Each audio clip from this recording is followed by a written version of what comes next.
Hey, what's up, guys? Welcome to Law-Splaining the Interwebs. I'm your host, Nick Rekieta of Rekieta Law, a small law firm in central Minnesota. And today is a very important, very fun day, I guess. I don't know if it's fun. Maybe it'll just be sad. Maybe it'll be a sad day. Or whatever. Today is my monthly as promised on Patreon. This is what the Patreon does for you, the people who are not on Patreon, and the people who are on Patreon get to benefit from this collective effort of Patreon and New Project 2, and that is the once a month whiskey review and drunk stream, in which I will review a whiskey that I have never tried before, and I will then proceed to continue to review it for like 4 or 5 drinks and tell you how it is at each stage, right? Last time it was this, do I still have it close by? I think I do. This disgusting bottle of America Bourbon. Absolutely not something I like at all. I found it terrible.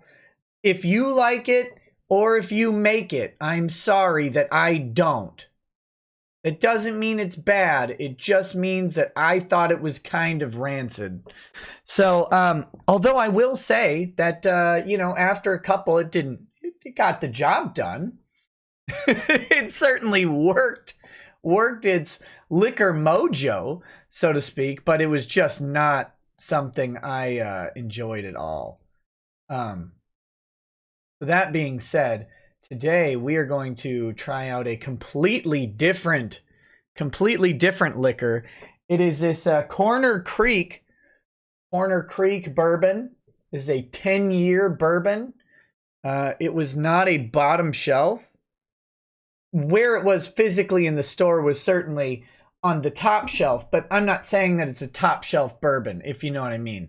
The euphemism doesn't necessarily correlate with where it was in my local little liquor store. But I'm hoping it wasn't cheap, but it was certainly more expensive than America Bourbon. I think it was about $55, so a respectably priced bourbon for just your daily consumption type thing. But we're certainly not talking about, a $200 bottle of Distiller's Choice or something like that. What is all this stuff? Is my thing working? Hold on. No, it's not working. Good job. Can we? Oh, now it's working. Don't worry, that was intentional. My Stream Deck was broken just a little bit ago. It wasn't broken, it was being updated, but that meant that it wasn't functional. So I was doing everything by mouse, which is just terrible. Terrible. So, that is part of the stream. And it will permeate the entire stream. Okay? The bourbon review. And it just so happens that these two liquors are both bourbons. It's a whiskey review. It could be scotch. It could be rye. It could be regular whiskey. But these two happen to be bourbons because there's something new that I found. Like, I've never had this. I should try it. So that will permeate the entire stream as we go. The other part of this stream, it's time for me to come clean. I'm going to be telling the stories. There are many stories of the Vic Mignogna lawsuit. I will be answering questions about the Vic Mignogna lawsuit as well. So feel free to send in your questions about the suit, about the players in the suit, whatever you want to ask. But I'm going to be telling you origin stories, okay? All right? Since there's so many theories out there about how this lawsuit got started, who the conspirators are, who everything is, right? What, man, everything, all of the secrets, all of the lies. This is the candid stream, so to speak, where we will have all sorts of great things. You'll get the idea here. You'll get the idea as we go. I think. This is made for entertainment, y'all. This is the fun. However, okay, so disclosure, I'm going to be telling definitely true stories. Definitely true. One so true. They're too strange to be fiction. So that'll be the theme. But what I will warrant to you is that if you ask me a question directly, and I respond to that question, I will try and make it truthful as available. Right? There's some things I might not be able to tell all on, but if you've missed something, if there's something you're confused about and need cleared up, I would be happy to help you out with that. So I hope you catch my meaning. There's a certain wheezy moron out there who I think is just hoping to God I will tell the story of how I convinced Vic Mignogna to file suit against people that I've hated for a very long time. Long before this suit. I haven't been fully clear about some of my relationships in this whole debacle. So we're gonna clear that up and why I hate the defendants even more than you guys know. You know, particularly the parts about where they've grossly offended me or whatever. So we'll probably talk about some con sluts as we go.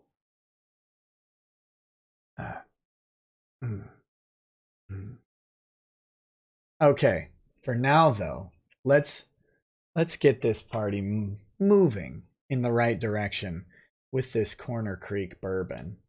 Oh, I need to check something. Do we have... Okay. All right.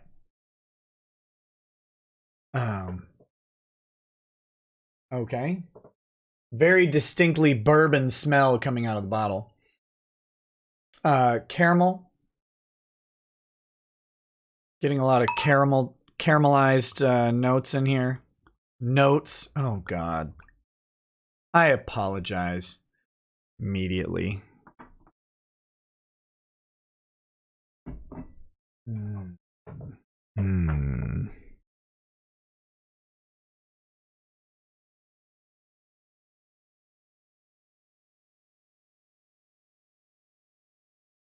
Oh, okay. It's got that bourbon smell, but this does have the essence of paint thinner.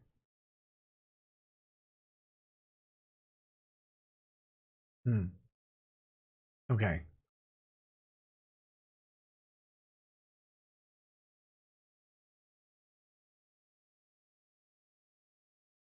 All right. Okay, so on the tongue it's very smooth. A little bit of a sour note to it. The America bourbon had a lot of sour note to it. That wasn't a note, that was a book. And not a good one. It was a memoir or whatever that no one wants to read through. This one is a little harsh on the swallow. That's what she said. But it's not so bad on the aftertaste. Let's see. I gotta get another one. I'm getting a lot of caramelization.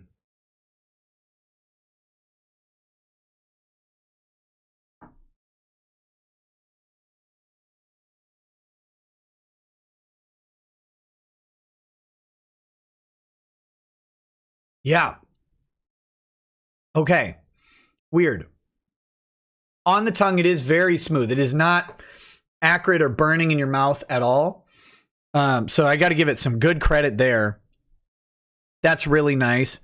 It is a lot of caramel, like almost like when they made the mash, they really it's like they got it a little too hot and almost got the corn sugar cooked into a syrup or a caramel that's stronger than what I'm used to. So it is very sweet, caramely.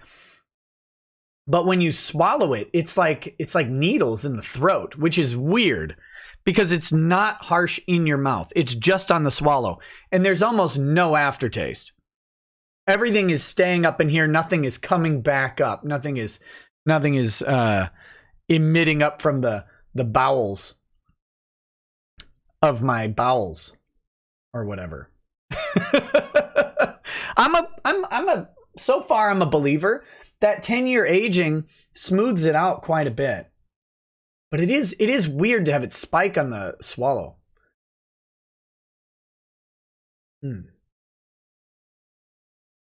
Don't you tell me how to say caramel.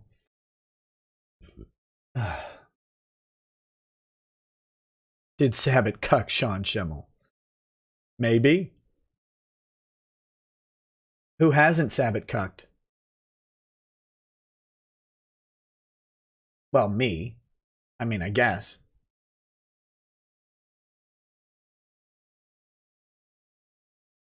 The throat, man. It's a throat punch.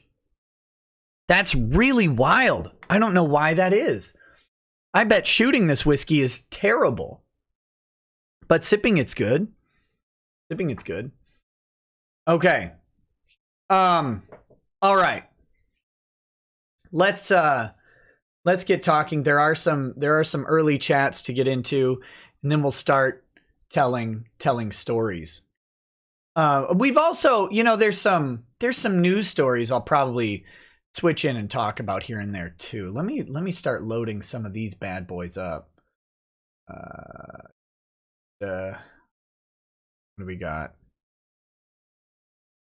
Oh, that's good. This is an uplifting family wholesome tale.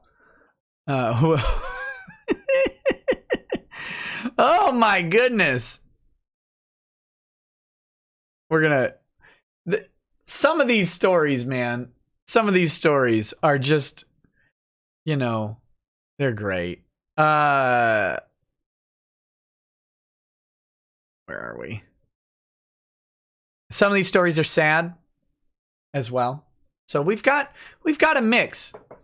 We've got a mix. A mix of news stories, and then we'll have Vic stories. Oh, I should tell you guys. So I did an interview today. A lot of people have written about me and my involvement in this whole debacle. One person has asked me for comment of the that's not true. Sarah Hamidi has asked me for comment, and I intend to give her a comment, but I just haven't gotten around to actually coordinating that. But let's say this.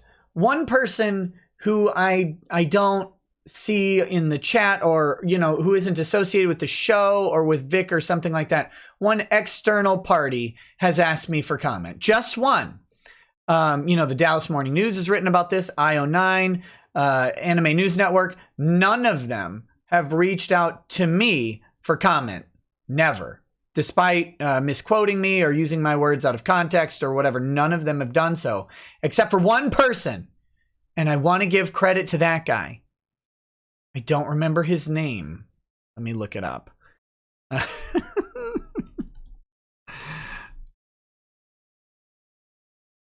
gotta find this guy's name. Oh no! They have the worst named news publication on the planet for searching for something. Here we go. Kevin Featherly of Minnesota Lawyer.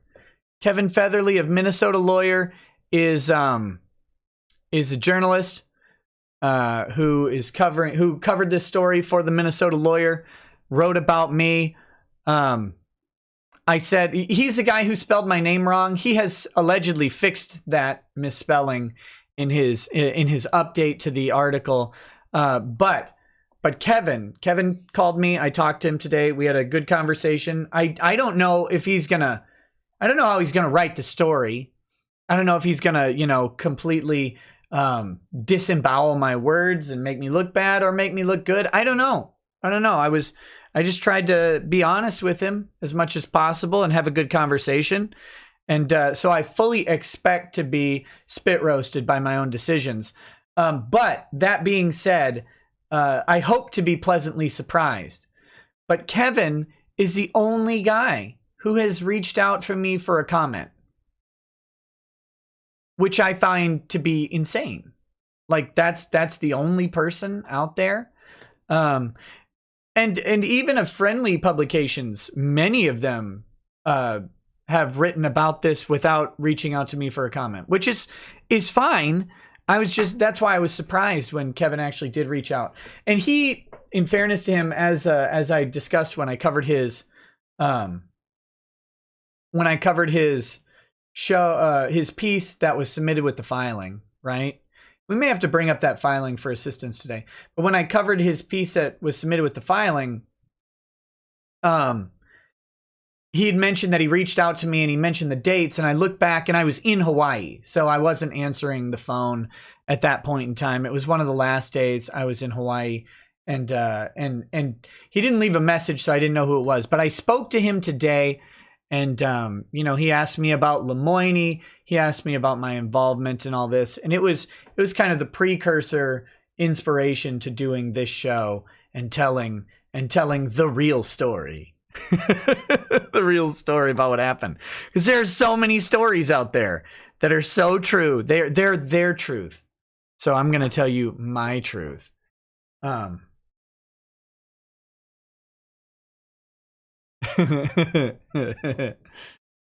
see you, Kato Sierra. Okay, let's see. So no one important says, "Hey Nick, my first $20 super chat." Hey, thanks, buddy. Thank you. Just wanted to make sure you touch base today on Shane's pathetic mudslinging billboard attempt on Vic and Ron's long threat text coming out. Seriously, Twitter was a clown show today. I covered Ron's text threats yesterday. I covered them on the show. We read through them. Diesel, who I believe is the other person, the other person who was communicating with Ron, was in the show chat. And we covered those text messages back and forth. And Ron needs help, buddy. Ron needs help. I think Ron thinks that he has control of his anger issues. I think Ron is under an illusion that he has conquered his mistakes. He hasn't. Ron has threatened several people involved in this. Ron has threatened random people on Twitter to fights. Ron threatened, well, he basically said he would have had some sort of physical altercation with Vic in LA, is the implication.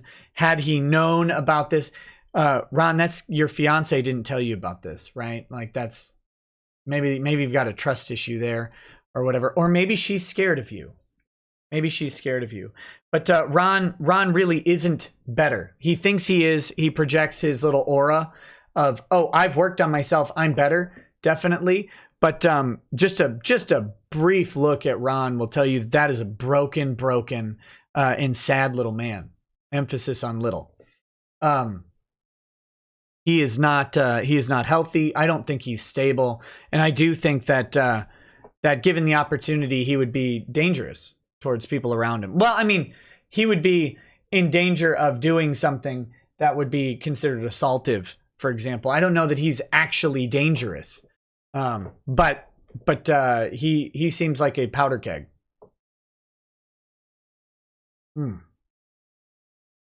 But yeah. As for the billboard, I believe the billboard company responded and said, yeah, we're not going to do that. Because the billboard company, even if they allowed stuff like that as a policy, when there's active litigation going on and a lawyer involved. By the way, if by some miracle anyone out there can still see Ron's protected texts, I know he communicated with Shane about that billboard. If anybody has that text message, has that Twitter post of Ron's, please send it to me. Please.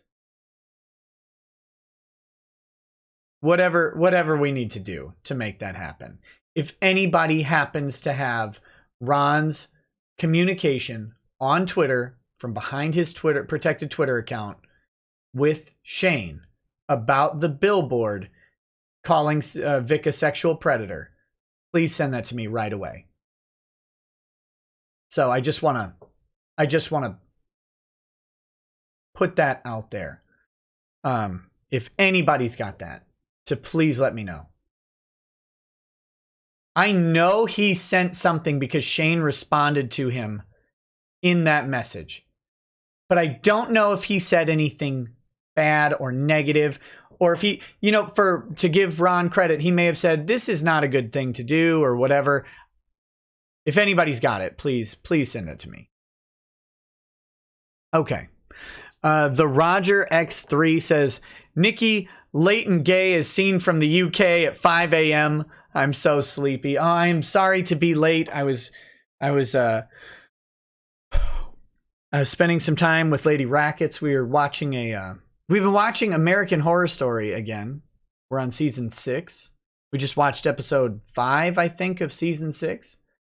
I love that show. I really do. I really do. Good show.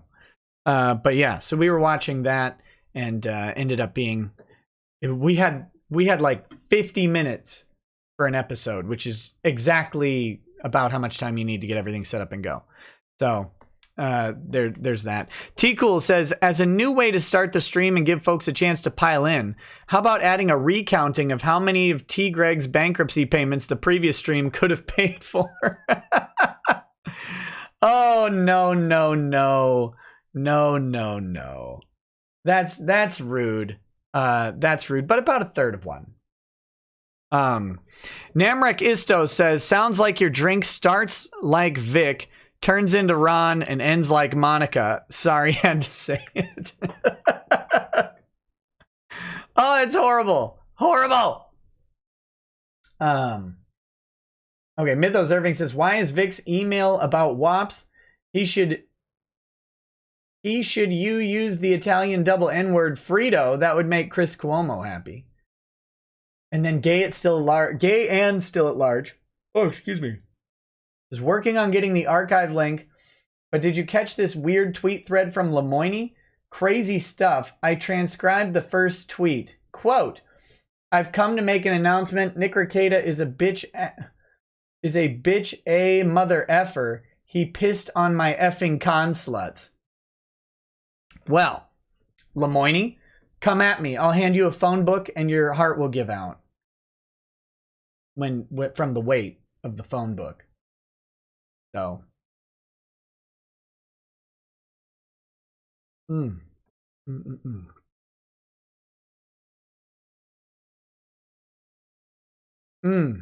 I said Fredo.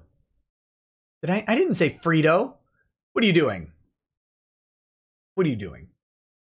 Okay, I'm gonna put down the rest of this glass so then we can pour one for a shot.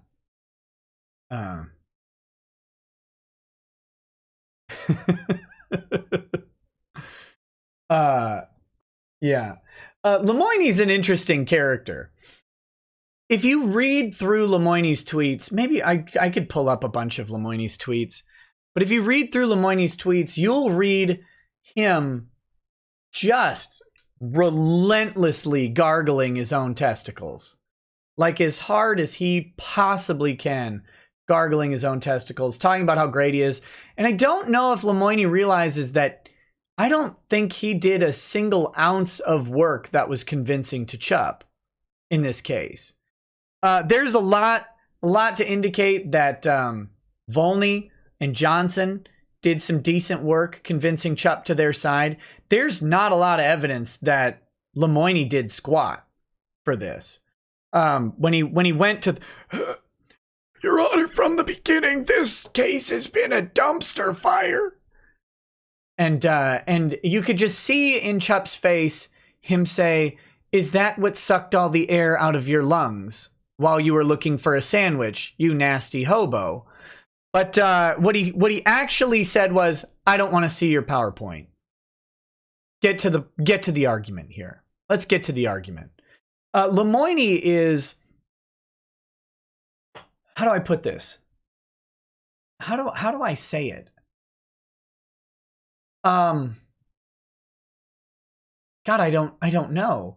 Lemoine is like, no, that's too good of a comparison, or too favorable of a comparison. Lemoine is like a guy watching Conor McGregor knock someone else out and then talking about how great he is at knocking people out. Not Conor McGregor, but himself. That's what he's like.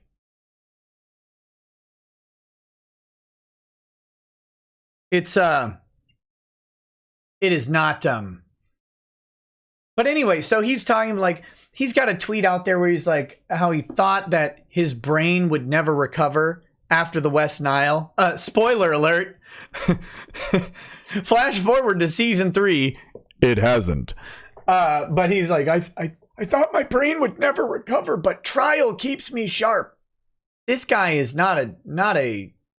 has not shown anything I've seen to make me think he's a good trial attorney at all, actually.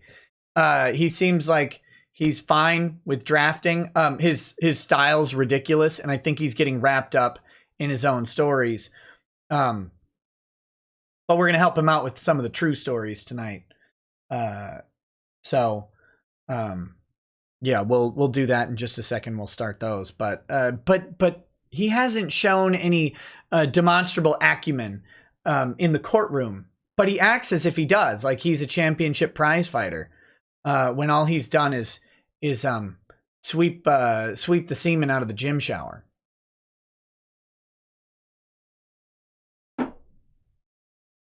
Did I say that? Oh, gross. That's gross. Okay. Oh my goodness. All right. Okay. It's always funny watching the chat and to try and find out when one of my jokes has hit. It's great. Okay. Let me tell you the story. There it is. There's the joke. That's where it hit. Let me tell you the story about let me tell you one of the stories about how this case got started, okay? This is going to be broken up over several stories. I got to tease you guys to keep you watching, right? Like, that's TV, right? We got to tell a bit of the story. We got to circle around. We got to tell some jokes and have fun. Then we got to tell some more of the story. So, let me start where many of you guys know about the story.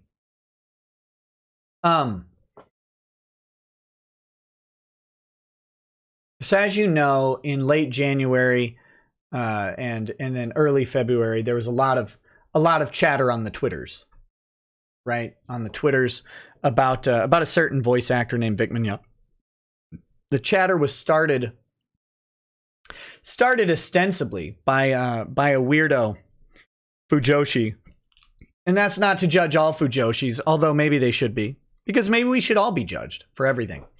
But that's not to equally judge all Fujoshis. But a weirdo Fujoshi named Allison Cook, who has a long history of hating Vic for various things. And I believe most notably for not signing some gay yaoi art that she drew, right? 2 stick figures tonguing each other or whatever it is. As so-and-so would say, tongue-punching fart boxes, maybe. I can't remember who says that, but it is disgusting every time. So that's you know, some weirdo drawing where it was a ship, right? It was a yaoi shipping, and Vic didn't sign it or something like that. And so from that day on, this person went from a Vic fan to a Vic hater, calling him you know, anti-LGBT, all of these things, lots of accusations, and then eventually culminating with misunderstanding her friend's story about Ilich Guardiola, who is a former ex-boyfriend of Monica Rial, who was actually engaged in a pedophilic relationship with a 16-year-old girl, who then took that girl to Las Vegas and with her permission, her parents' permission, married her. Okay, so Han Leia kicks off the whole thing. Mars Girl sees the opportunity to get mild amounts of relevance beyond even her impressive arm's length reach, and she retweets it and then adds some comedy or some commentary like this is the language of social justice. Like, oh, hey, at Funimation, maybe it's time to talk about X, right? Oh, hey, party, maybe it's time we talk about person I don't like personally for things I don't know about at all. And then follows up with a tweet like, maybe we should start like a hashtag like hoo, like kick Vic or whatever. I don't do this, lol, lol, lol, as if you're not part of the routine social justice machine, you disgusting pile of gorilla. Or orangutan, maybe, probably orangutan, fat belly, droopy tits, and really long arms. So yeah, I guess that would be more, that would be a better description. But so she chimes in, and then of course it gets the attention of Monica Rial and Jamie Marchi, two weird fatzos who with careers that are not great. Certainly Jamie Marchi's career is not great, but when you compare their popularity and their success at conventions with Vic, you'll notice a disparity there. So they see the opportunity to get rid of someone who they don't like. And there's a whole set of backstory here about Vic potentially being in line.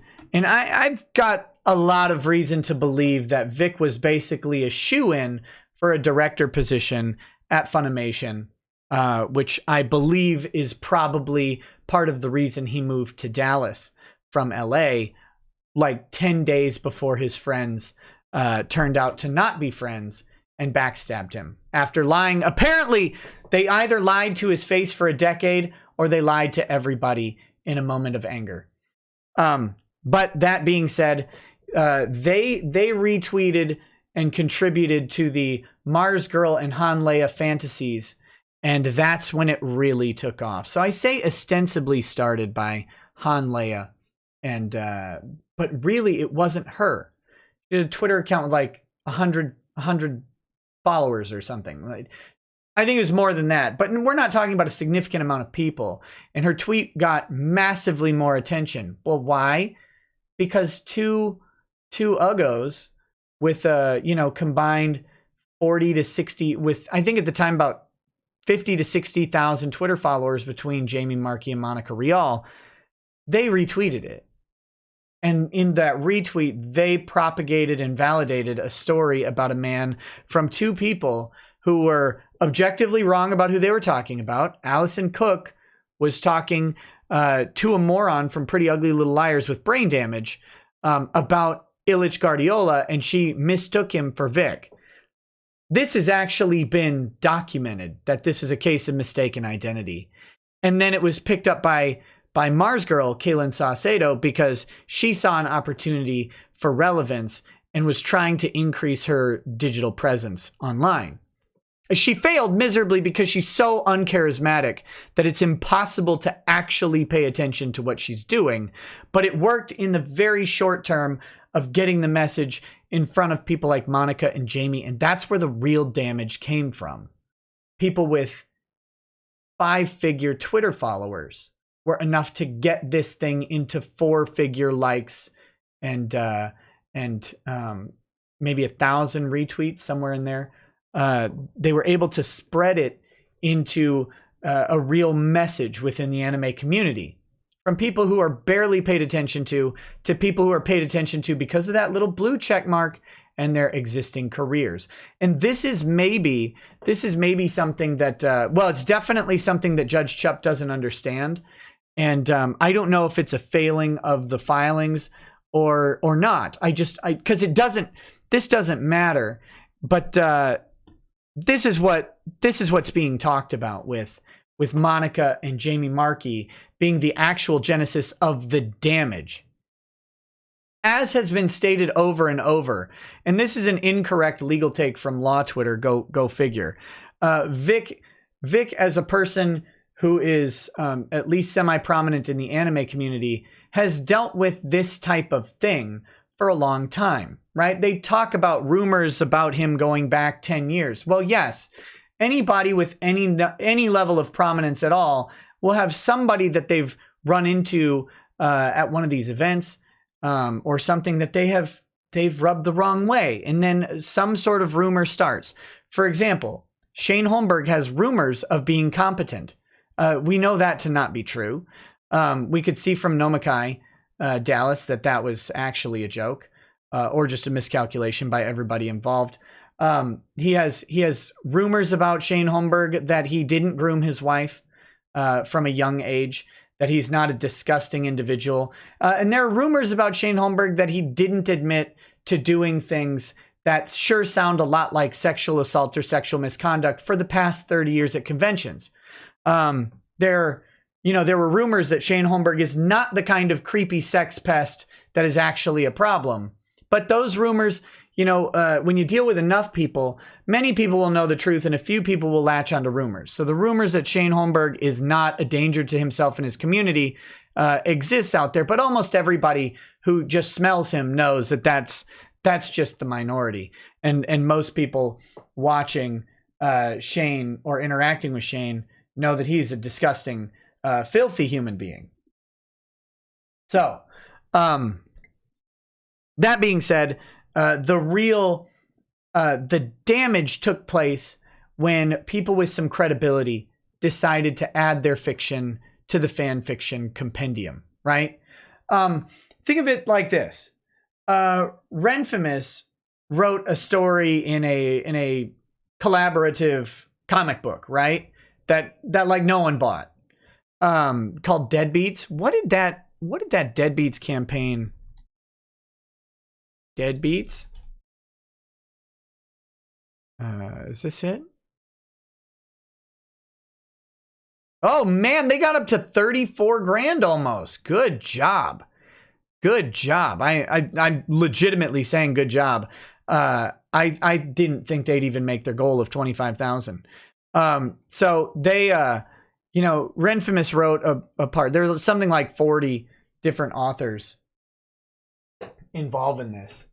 What is this? Do we have it? And Renfamous is one of them. So,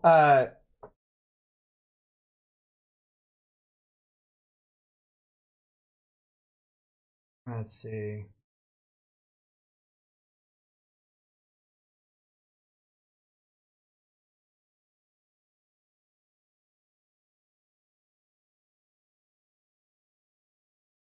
Oh, come on.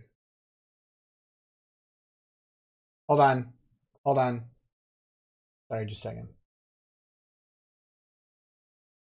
I was hoping that this would have... hoping someone had sent me Ron Toye's part of this. It doesn't look like I have Toye's thing. Okay, sorry.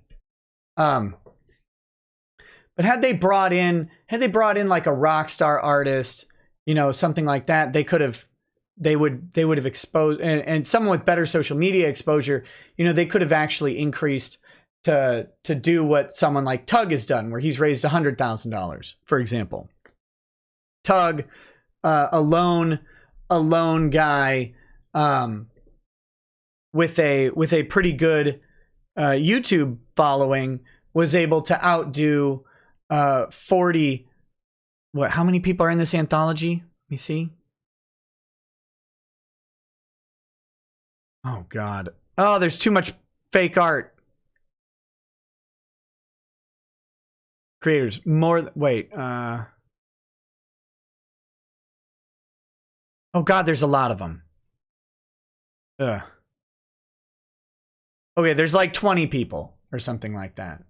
But you know, Tug, one guy with a good sized YouTube channel, was able to outperform these like 20 people with their small social media. But had they brought in someone with, you know, a comparable size following to even Tug, you know, you're pushing into the 70,000 person range, then you'd be able to expand that sale, right? You'd be able to get more exposure and get your message out. This is a really roundabout way for me to say of what happened here, is that you had some small players, some small fish in a tiny pond, talking about Vic, which is not actually new and doesn't make the stories true or credible. In fact, the fact that there are a bunch of stories over this 10-year period or whatever it is to suit their argument at the time, a bunch of these stories that had zero impact. And then suddenly when Monica and Jamie chime in, it suddenly matters. And there's suddenly a bunch of attention paid to it. We can see where the real damage is being done and where this transgresses from an opinion into defamation. Like where it's just some moron online complaining about someone to people giving weight to these complaints.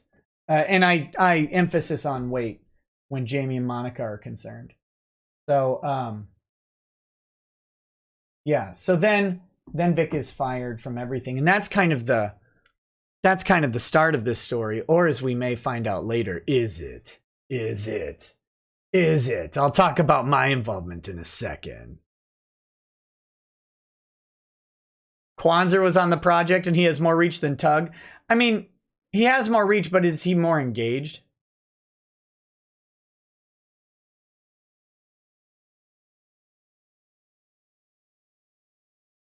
Okay, I lied.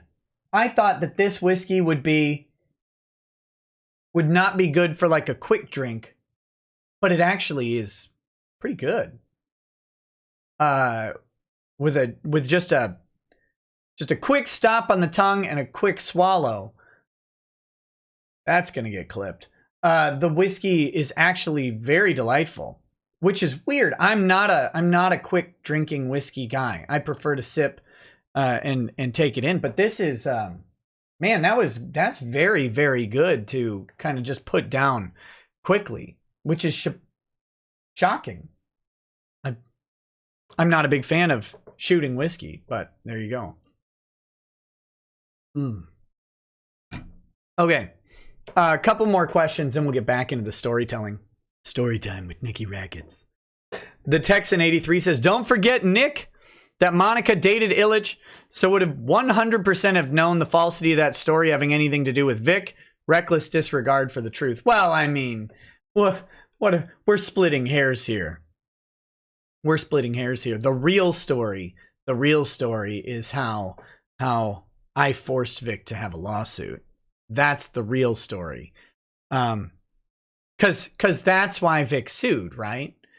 And this is the big reveal, of course, of the night, and it'll unfold more and more as the night goes on, is that the big reveal is that Vic would never have sued if I didn't force him to do it. And so we'll talk about how that happened, what led up to it, all of the planning. You know, that's all coming. That's all coming. Tofu Hazard says, "Hey Nick, any comment on the sentencing of former Judge Tracy Hunter?" No, I saw a brief news story about it. I know nothing about that, but I'm really, really curious. I don't know anything about the story, like completely out of context. I don't know who former Judge Tracy Hunter is. I don't know about the sentencing. I don't know what's controversial about it. I just saw something. Okay. Real quick though, I want to take a pause for a news story. This is a news story.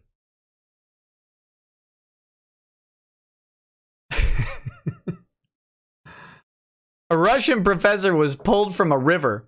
Police said a woman's arms were found in his rucksack. What? I'm sorry.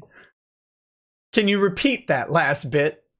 A woman's arms were found in his rucksack. Now, I'm gonna guess that they're not talking about a woman digging into his rucksack like a pickpocket here, okay? Like a pickpocket. Moscow. Russian law enforcement agencies are questioning prominent historian over death of former student in city of St. Petersburg, in case that has grabbed headlines across the country. Investigators opened a criminal case after the man was pulled out of Moika River, a waterway in the heart of the historic city, early Saturday morning. You know, I'm not going to give him legal advice in Russia. Okay? I'm not going to give him legal advice in Russia. But if you're stranded in the river, take a moment to get the rucksack off your back and pull the arms out of it and let them go. Just in case you get rescued by authorities. I'm not a Russian law expert, so this is certainly not legal advice to the man. But in the event that you're stranded in a river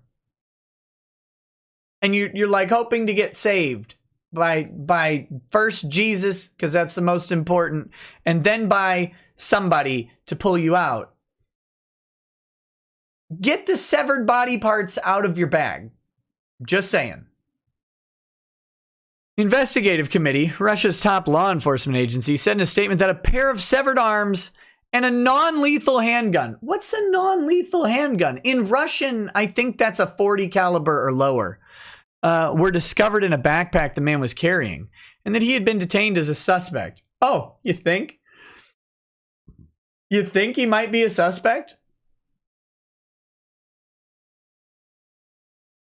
The suspect in the case is an academic celebrity. Russian state news agencies identified him as Oleg, O-Arm, Sokolov, a professor at St. Petersburg State University, is currently being treated for hypothermia in the hospital.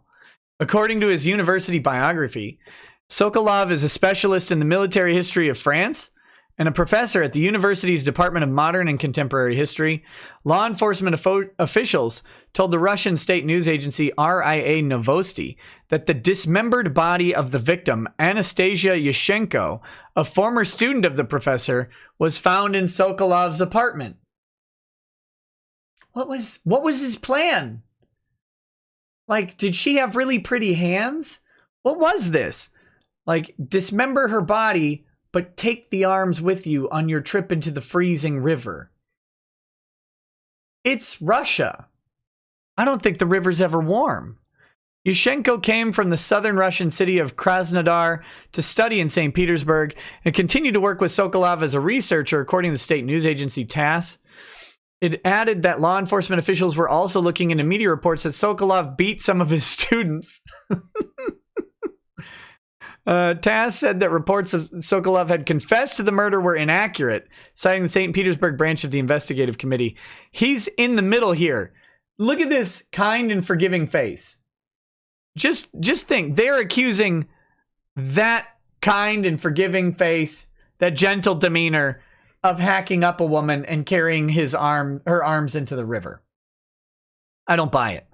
Russian state news agencies reported that divers searched the Moika River as part of the investigation had discovered the remains of another person in a bag. TASS said the human remains belonged to another person presumed to be a man. Police were working to establish the identity of that person. It's unclear if the discovery is related to the death of Yushchenko. Apparently, it's just a popular swimming location for dismembered people in bags. Sokolov has authored a series of monographs on Napoleon Bonaparte and the Napoleonic Wars, according to St. Petersburg State University History Department's website. Oh my God! Related article: dismembered human feet keep washing up on beaches in Western Canada? What is up with bodies of water in the not American world? Is this a thing? Is this what is happening here? June 2003, then French President Jacques Chirac signed a decree awarding Sokolov the Order of Légion d'honneur, France's highest decoration, for his studies and enormous contribution to the popularization of the history of France and its army. His university biography states, historical reenactor. Sokolov has often appeared in uniforms of the Napoleonic era, has worked as a consultant on historical reproductions for film and TV. Is also a member of the French-based Institute of Social Science, Economics, and Politics, an academic institution founded by Marion Marchal, the niece of Marine Le Pen, France's far-right National Rally Party leader.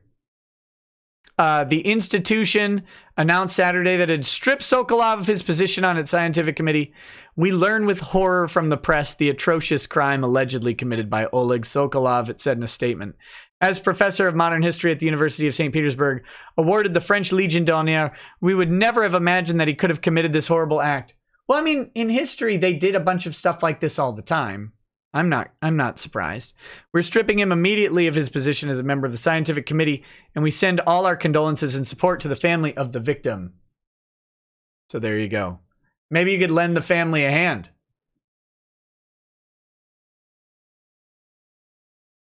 I feel like they might be a few short. So, here he looks now. Here's him, apparently in custody, recovering from hypothermia. So, that's just a story I ran across. I wanted to share with you,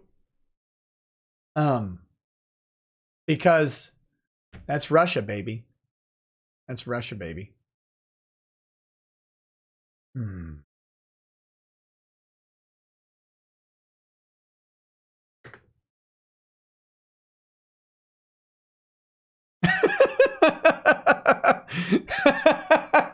Oh, again, I love to see when the jokes hit. Oh, it makes me happy.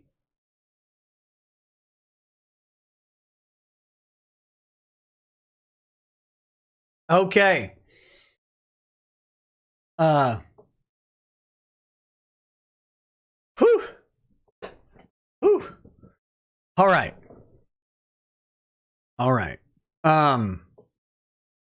Big Red Bear says, Nick, over today and yesterday, you've been incriminating yourself as being a part of a conspiracy. You have a family, a future. Why would you do this? Don't let your conscience weigh you down. You got to take care of number one. But the truth will set you free, the Big Red Bear. The truth will set you free.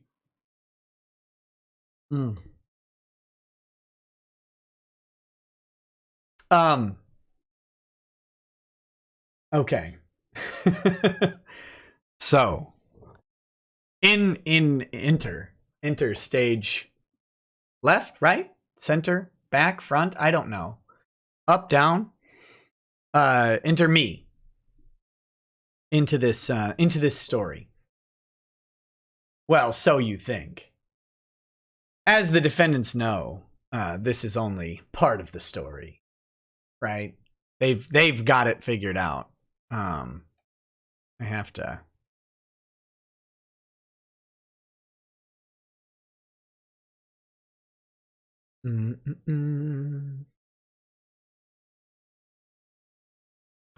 Where is it?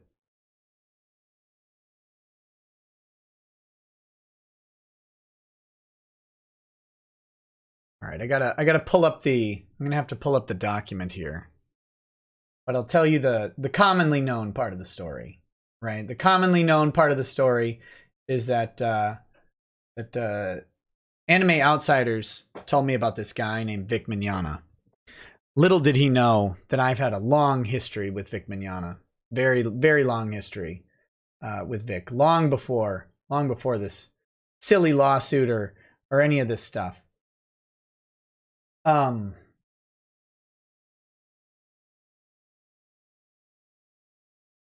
Is this the one?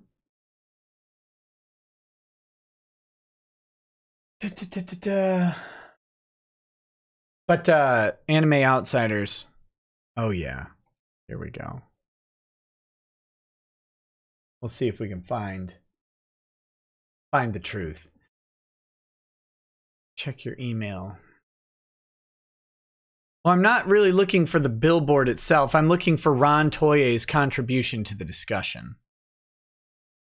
Is that in my email? Because he has a tweet.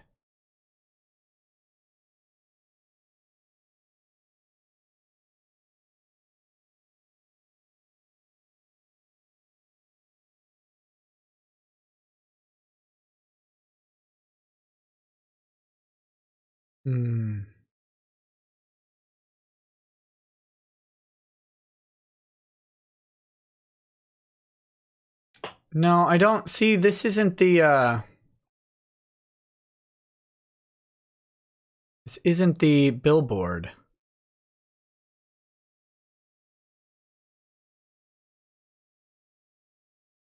This isn't Ron. I need Ron's tweet.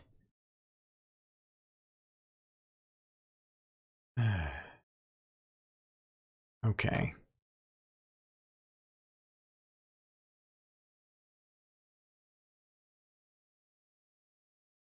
Okay. Sorry. I was hoping that Ron's tweet would be in my email, but it is not yet in my email. Okay, so my my portion of the story, Anime Outsiders, of course, says, "Hey, you want to talk about this guy?" So we plan a panel.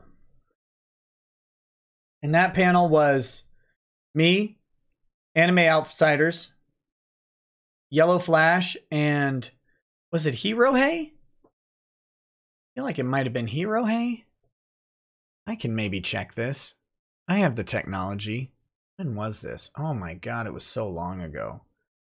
Let's get results per page 50.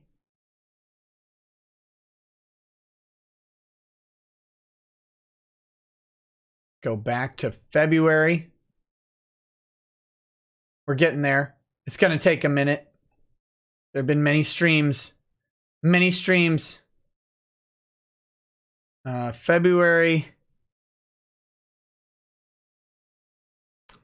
12th? No, here we go. Yellow Flash, Gator, and Anime Outsiders. Gator Gamer was the other person on that initial panel. That was streamed February 15th and 16th, I believe, were the dates of that stream. Was a Friday night. But that's not the first show I did about Vic. The first show I did about Vic was with Doug TeNapel. Doug TeNapel and I talked about Vic, and that was the day I had heard about it, which was set up on February 12th. Well, probably started on February 11th and went to February 12th. I had Doug TeNapel on. That was right when Vic was removed, right? And I'd heard about it, set up the show with the panel discussion. But as just a preliminary thing, I'd already had a show with Doug planned that night. And as a preliminary thing, I wanted to talk about this with Doug to get kind of his take on it as someone who's worked in entertainment. But so I talked about it with Doug. And then we had the panel discussion the next day, well, 2 days later. And the panel discussion, we really kind of delved into these issues. Now, I think you guys know that I had invited Vic to come on to that panel discussion and make a statement. I sent Vic an email at his normal Vic the Wop email address. It was provided to me by Anime Outsiders, by Cody from Anime Outsiders.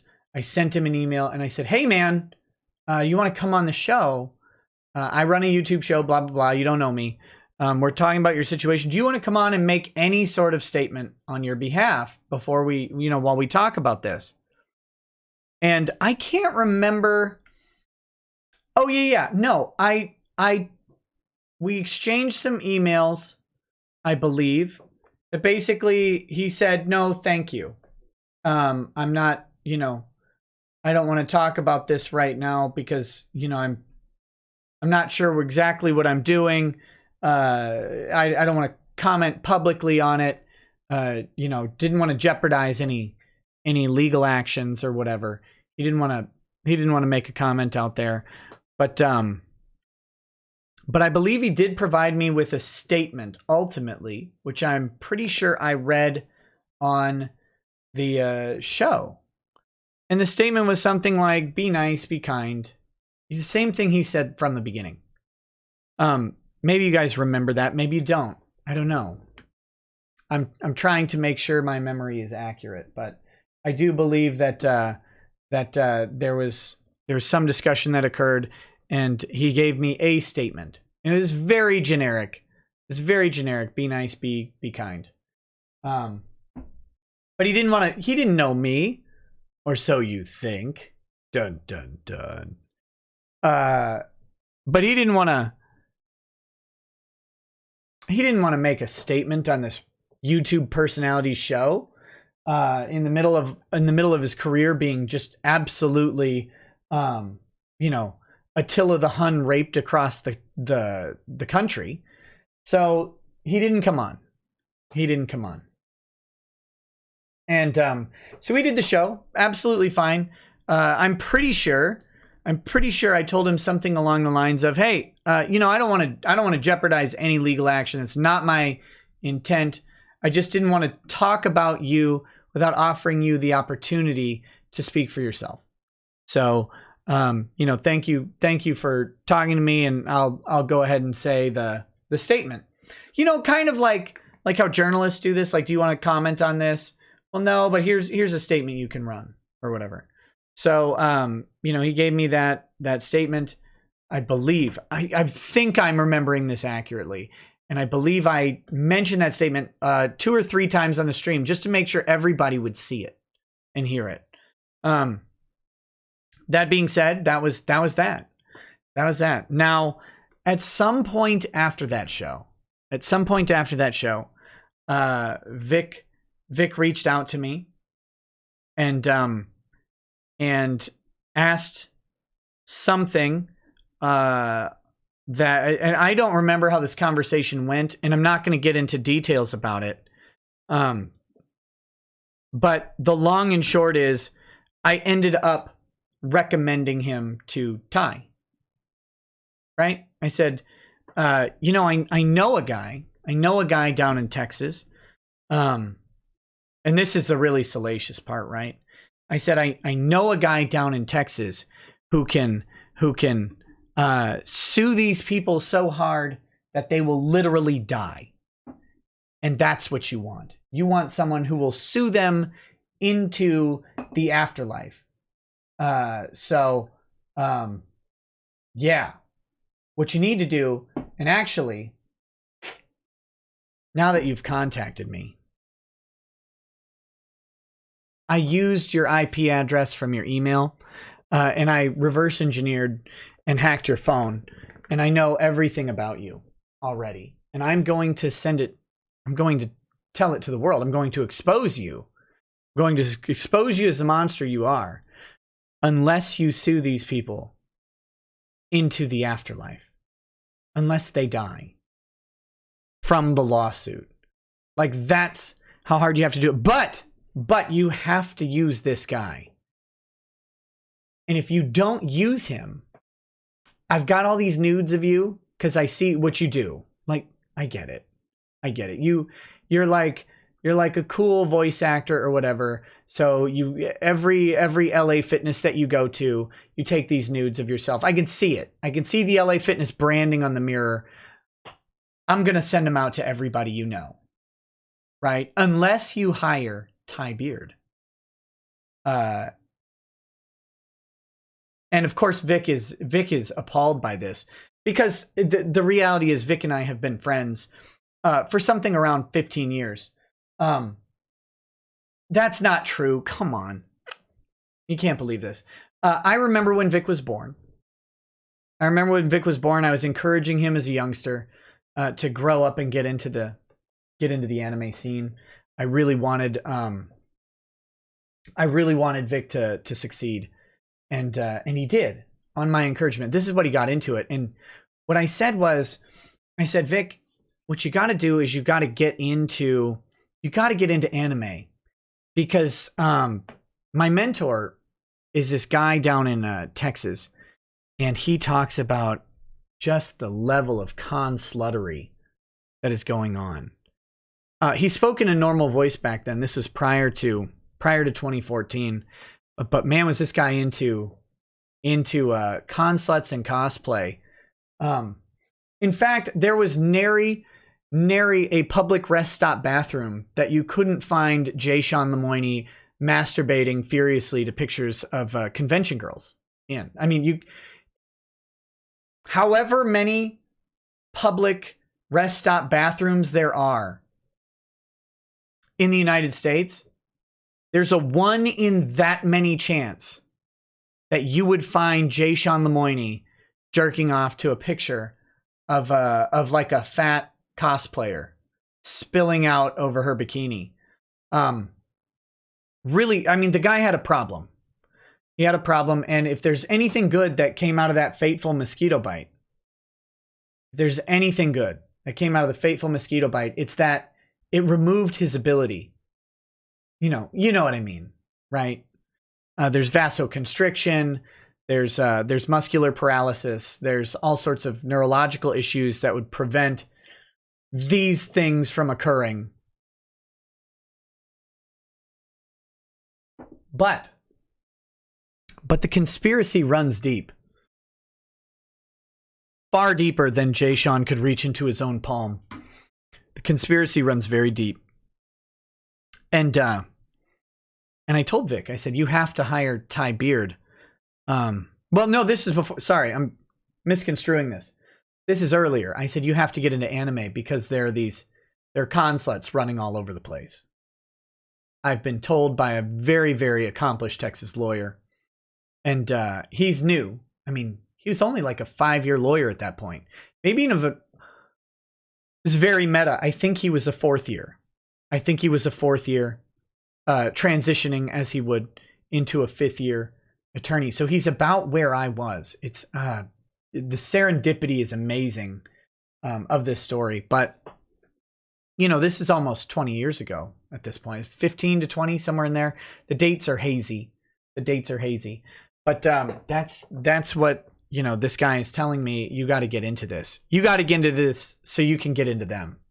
Because these anime girls, they will just, they'll just go wild for you. So, Vic was younger then, very eager. I was, gently guiding his hand, and he did get into it. Of course, it was a setup. I mean, when you look back now, it's obvious, right? When you look back now, it was obvious that this was. I can't believe that nobody's seen it until now.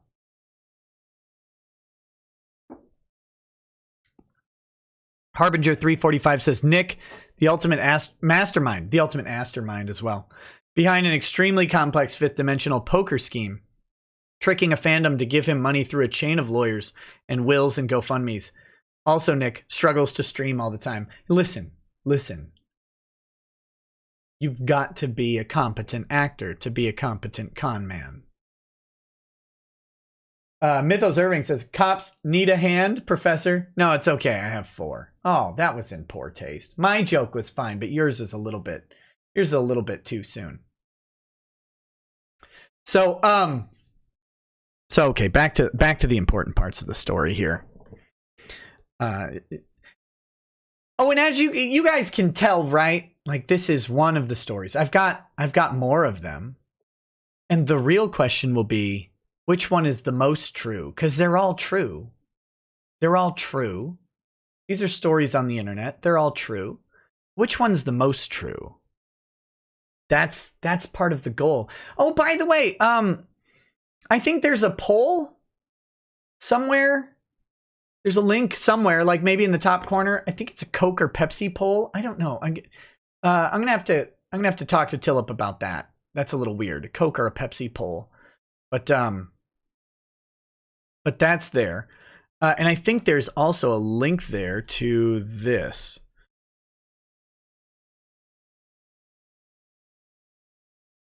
Right here. think there's a link here to this Vic Kicks Back thing. You'll understand soon as I tell another one of the true parts of this story about why this GoFundMe money is so important to me.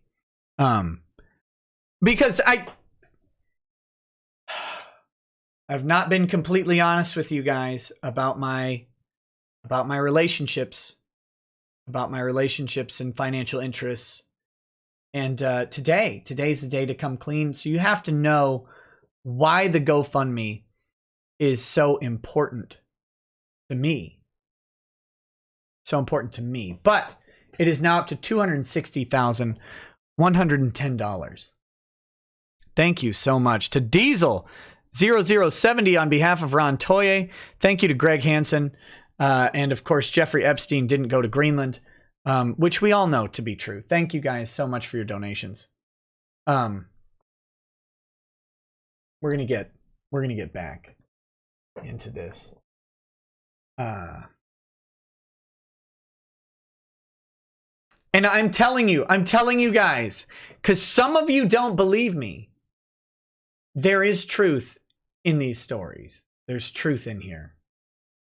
I say without a hint of irony, there's truth in the stories. So,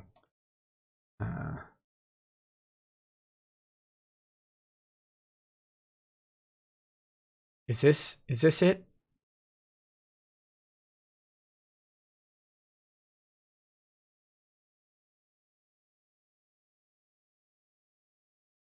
That's not the one. Hold on just a second. Maybe it's this one.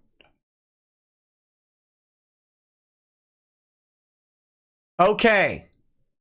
So I'm going to give you guys some help here. Oh, I can't put that on screen. I can't do that. Here is part of the tweet. This is how I know Shane and Ron were talking. Okay.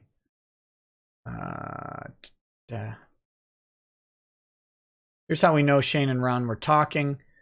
So this is what I'm looking for, what Shane is responding to here. Let's pull it up. There you go. If you can see this, this is Shane Holmberg replying to Ron Toye. Because you can literally set your own budget. Not sure how much $5 a day gets you. There are bound to be views. This one is in a hotspot area, so at least the word gets out. So this, I am looking for the tweet that Shane Holmberg is responding to here.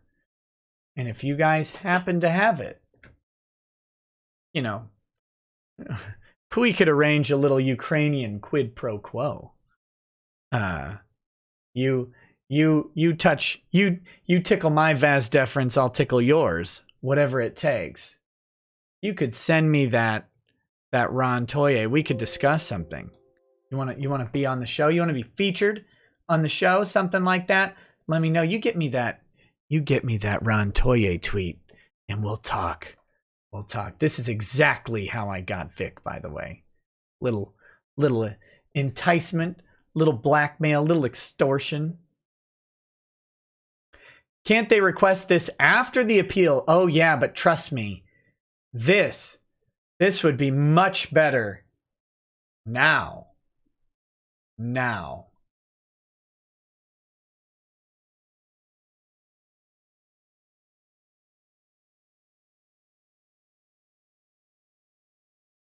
So you let me know if you've got this, or if you've got connection to someone who's got this.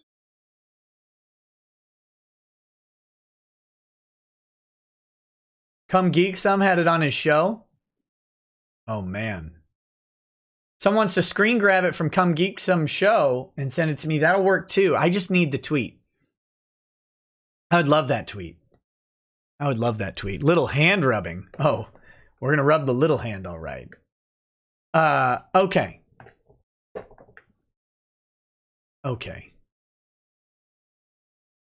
Where were we? All right. So, oh my gosh, I've forgotten something incredibly important. It is now 12:16 a.m. We'll get back to story time with Nikki Rackets. By the way, thank you so much for contributing to the GoFundMe for Vic Kicks Back. $260,110. Every single dollar makes Lemoine a dull boy. Right? Every single dollar pisses these people off.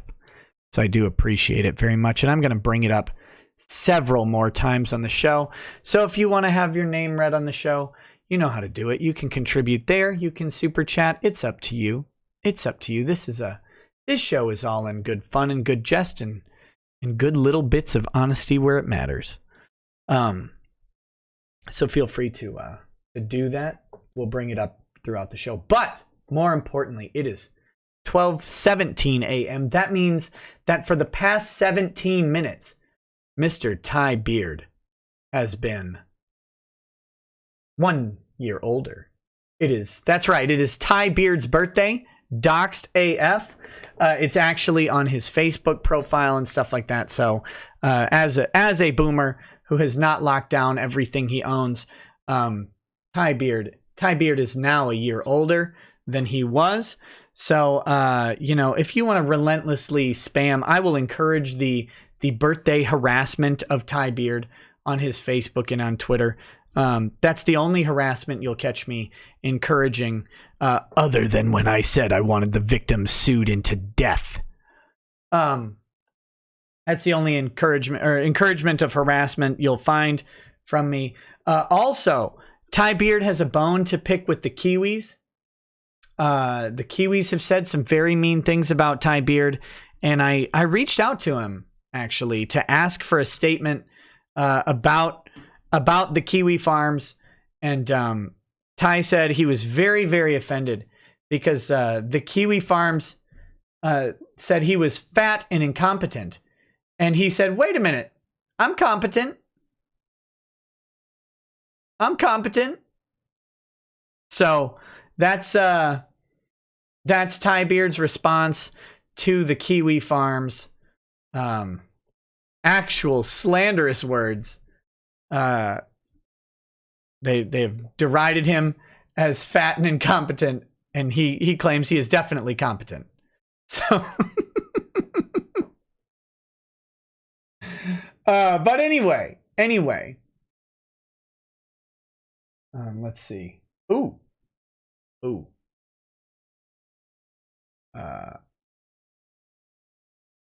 Here we go.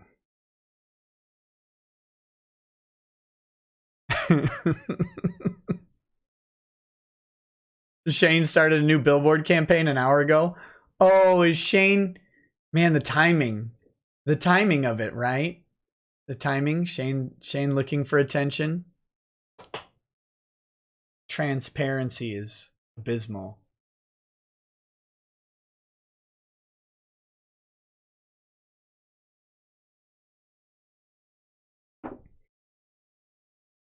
Okay, that was a little bit too much. I'd recommend a half shot.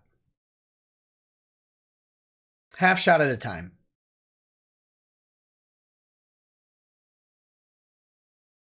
Sakaki Onsai. Sakaki Onsai says, see, the key to any con is placing the mark in a position where he thinks that reward will come or harm will be avoided if he does exactly as he's told by the character assumed to be the con man.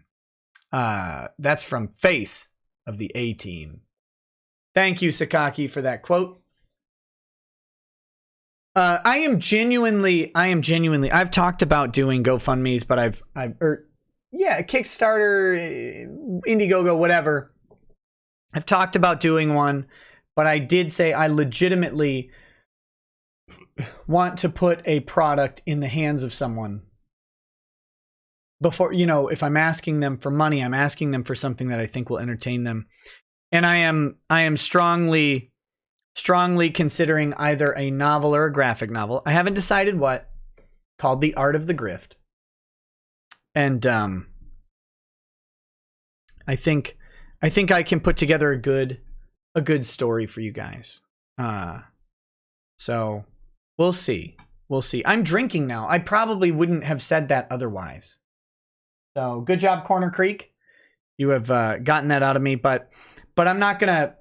I said, by the time I am committing to any sort of Indiegogo, where I'm saying, hey, invest in an idea. That idea will be fully fleshed out. It will be ready to stick to an actual business plan schedule. It will deliver on time, all of those things, you know, barring death type things. Because I've seen too many people burn the credibility of independent creators over the past year by not delivering things on time, and by really, and some of them still pending any sort of delivery or signs of completion. I think I can't do that. I can't do that. If I'm going to create a product and deliver it, it will be delivered. Otherwise, I genuinely couldn't show my face if I wasn't doing that. So, the art of the grift. That'll be the idea. But that being said, let's move back into story time. Where did we leave off? Okay. So you can tell my story got a little ridiculous there. I do apologize. Sometimes my brain wanders into fun little fictions. Kind of like other people we know, right? Whose brains wander off into fun little fictions. And speaking of that, let's pull this up. Okay. This is the unredacted copy of the document that I showed redacted.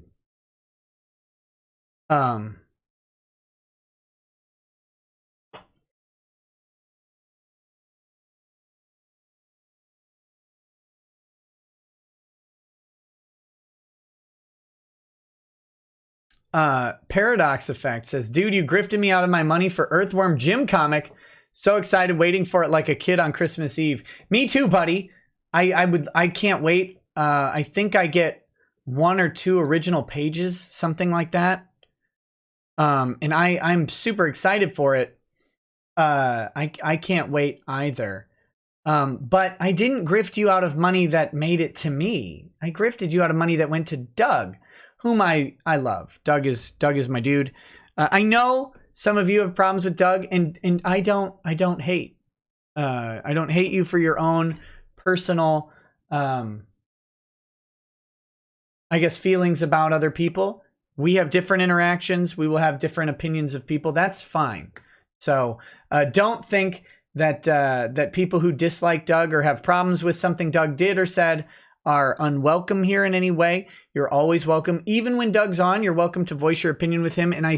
And whatever you think of him, to his credit, I think he would agree with that. Absolutely. That you have every ability to voice your opinion about him. But that's okay. I understand that people have a different relationship with Doug than I do, and that's fine. That's fine. Just like if you're not a fan of Maddox, you're welcome here. I'm a fan of Maddox. I think Maddox is a great human being. I would even have sex with him on that weird bedspread. I don't know why Dick was slandering him. Maddox, come on my show for an interview, buddy. Come on. I may have lied about that last bit, but you won't know because you're Maddox and you're weird and unable to read social cues. So I feel like I could just lie to you. But either way, come on my show, Maddox. Come on, man. It's been like 2 years. 2 years since I called you a weirdo who had a stupid lawsuit that I thought you wrote. I thought you wrote it, Maddox. Oh, I'm sorry. I didn't realize you hired a dumber lawyer than you could have been by yourself. And I would love to talk to you about it. I don't know why you hate me. But either way, come on the show. Maddox, come tell all. Tell about Dick. Talk about him. If you want, I could facilitate a conversation between you two. That'd be great. 2 years. They haven't talked. 2 years. Could you imagine how hard they would have makeup sex? Oh my God. That would be just brutal. There would definitely be hospital visits afterwards.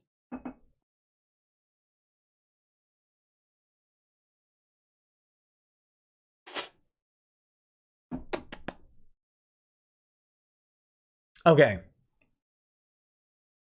Okay. David S. says, hey, Nick, I love the show.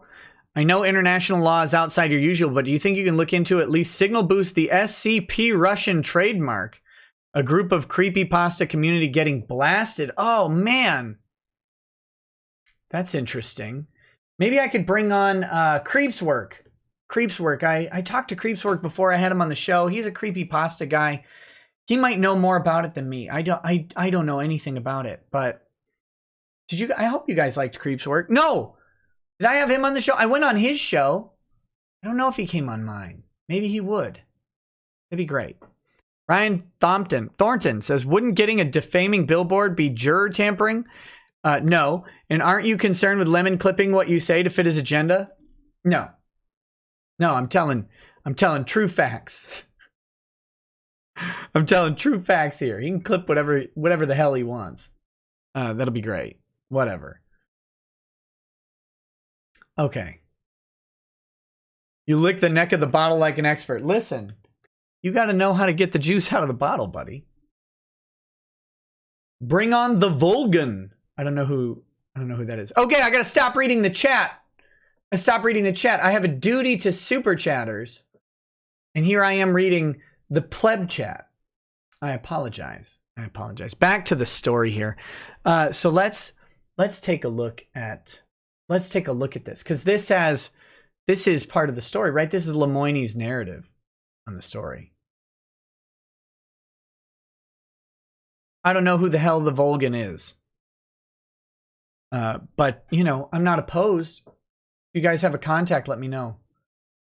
All right. Pursuant to the TCPA in this court's order, blah, blah, blah, blah, blah. Here is a quote from Ty Beard from this show. What I'm saying is we have already won a victory. We have won. The only question is how big of a victory we are going to win. We've already won. You know, and you can deny it, but here's the thing. Vic is out there and people are standing in line for hours to see that man. Doesn't sound to me like y'all accomplished anything, just saying. Let me provide some. I mean, I don't know why Lemoine thinks that this is the smoking gun that it is. This is Ty telling the defendants that they didn't destroy Vic, right? Like, they didn't do it.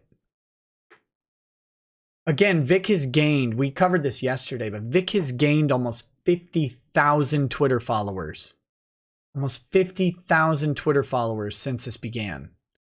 That is amazing.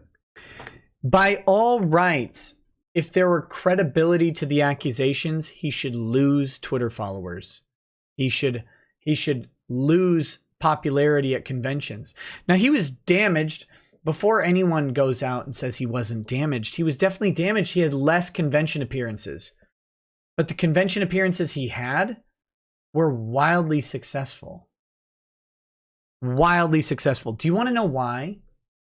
There's a secret to this. There's a great secret. It's the grandest of conspiracy.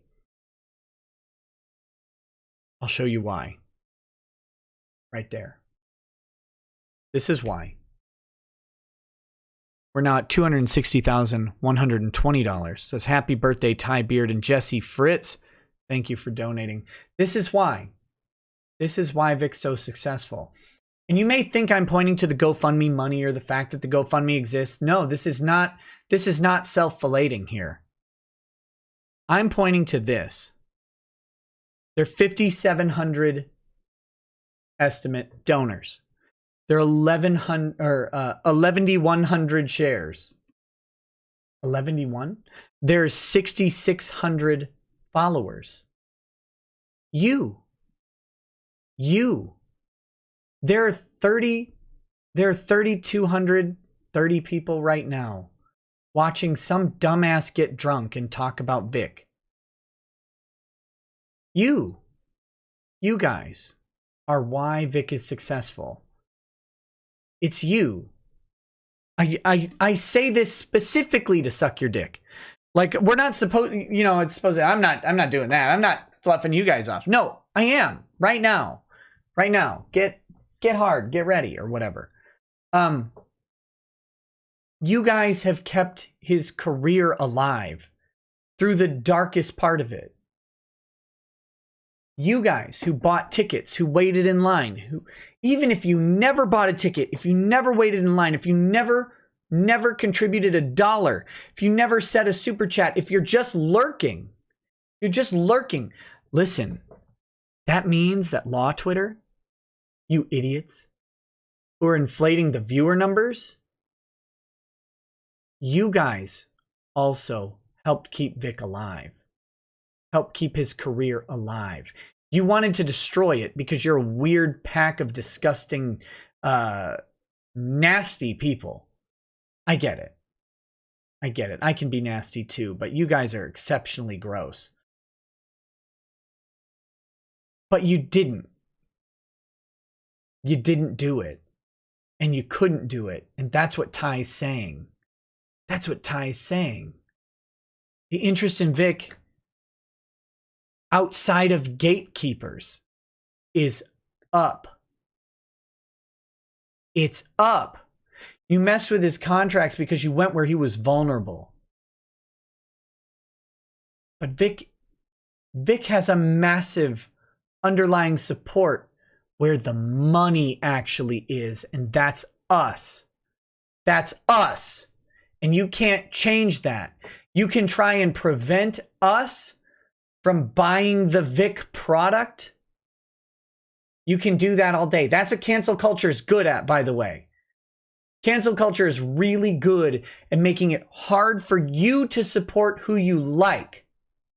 But it's not good at eliminating your support for who you like. Just hard for it to get from A to B. And they're very good at doing that by removing him from conventions, from weird, nasty sexual degenerates like Faisal Ahmed, to probable pedophiles like the owner of Pensacon, whatever that weirdo's name is. Really good at convincing those people with things to hide, gatekeepers, to drop Vic. Not really good at getting the people who pay Vic for his products to drop Vic, right? Like, that's a different task. That's what Ty's talking about.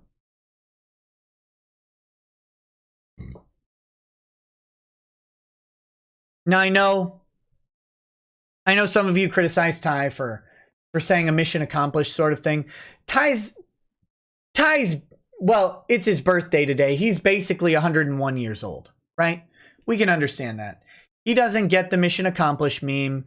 He doesn't get the early victory meme. He doesn't understand that stuff. He's a boomer. I've explained it to him in the interim, but that's how it goes. But the reality is Ty wasn't like trying to make light of what happened. Ty's simply sending a message in the way that he knows how to the defendants. You didn't destroy Vic. You wanted to. You tried to. And despite your best flipping efforts, you couldn't do it. And you can't do it. Because cancel culture can only attack the gatekeeper. The weakest link. The weakest link, right? Look, have you seen the people who run conventions? Do you think these people are strong? You seen Ryan Koff up in New York? The guy who, while being what he claims is falsely accused, tosses Vic because some people whined about it? The people who can be swayed by literally 20 people on Twitter. These are spineless individuals. Swayable by random nobodies. When I talked to Ty, he described it this way. Here's how Ty described Twitter. You wouldn't let some homeless person off the street walk into your house, scream at you that you're some hateful bigot, and change your mind. But on Twitter, we do that every day. You let some random person who you've never met into your home or into your attention, right, through your device, and you let them tell you you're a bigot, you scream at you about how you're wrong, and you either listen to them or you don't. Now, most people don't. but the people who do run companies, and that's weird. These are spineless people. Some random hobo with no money who's never going to sponsor their convention, never going to pay for even a ticket. These people can't even afford a ticket to Kamehacon. Renfamous had to get that refund, right? Had to get that refund, broke-ass Renfamous. They can't even actually afford a meme ticket. She couldn't afford the $100 she paid. Desperate to get it back. Why didn't she just go? Go be herself at Kamehacon. She couldn't afford it. These are basically homeless people coming into your life and telling you what to do, and then some cucks listen, like Ryan Kopf. I don't care that he did a good thing for Vic. In the end, he got Vic a space last minute that I'm pretty sure other people did the work booking, but he paid for it or whatever because he felt bad for canceling Vic, but he canceled him. Why? Because some random nobodies who didn't buy tickets to his show threatened him? Who cares? Anyway.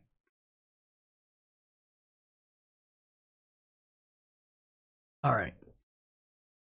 Let's see their story, though.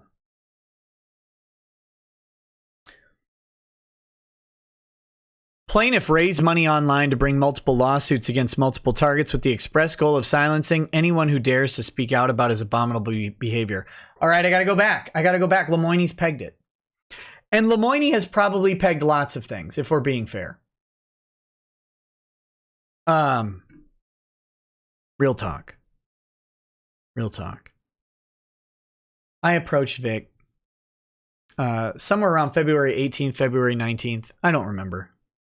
It was a phone call.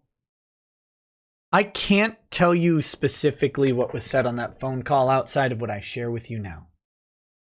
God's honest truth.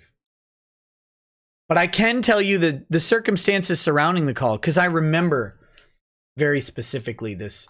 Not the contents. Think about how hard it is to remember a phone conversation, especially when you're mildly distracted, okay? But I can remember the circumstances, the physical circumstances of the phone call. All right? I was walking around Hobby Lobby,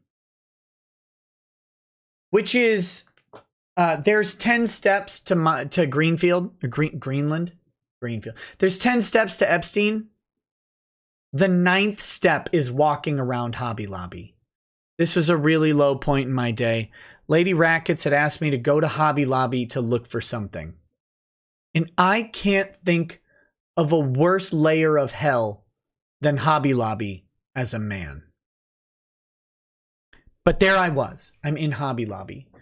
I can't remember if I called Vic or if he called me. It's not really important. I think I called him. Don't quote me. I don't remember. Lemoine, I'm trusting you to be honest and upstanding in this. I don't remember if he called me or I called him. I think I called him. And I said, hey, I got to ask you something. There's a bunch of people who want to do this GoFundMe thing. They want to fund your whatever you're going to do, like legally. They want to help you as much as possible. They want to show their support in a way that shows the world. Like, outside of me raising you as my own son, I don't know you. And you don't know me other than as dad. You don't know me. So what I need to do now is express to you that I genuinely want to provide people out there a way to show support to you. That's it.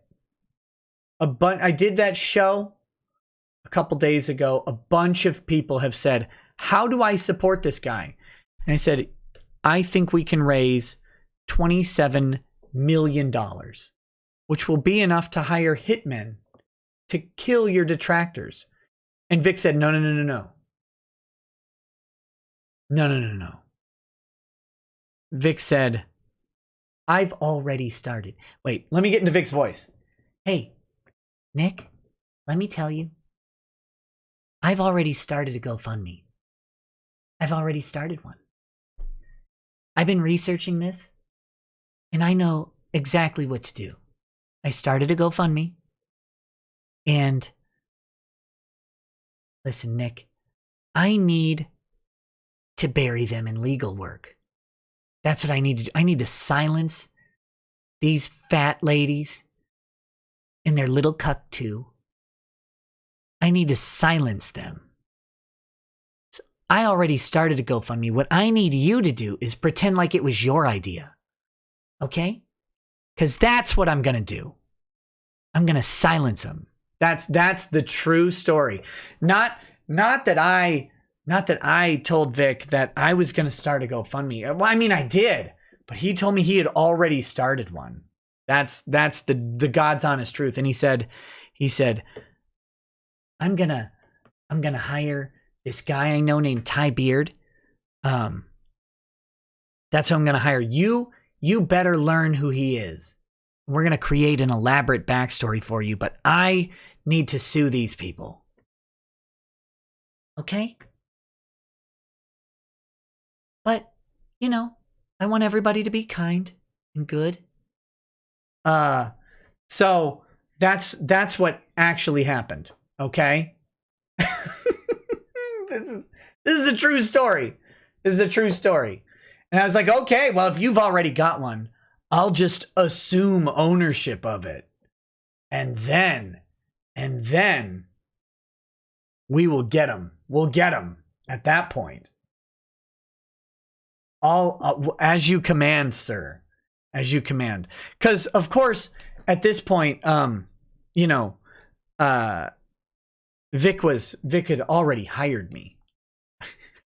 You guys have to know that Vic hired me. Not for what you think. Not for what you think. And not for legal advice.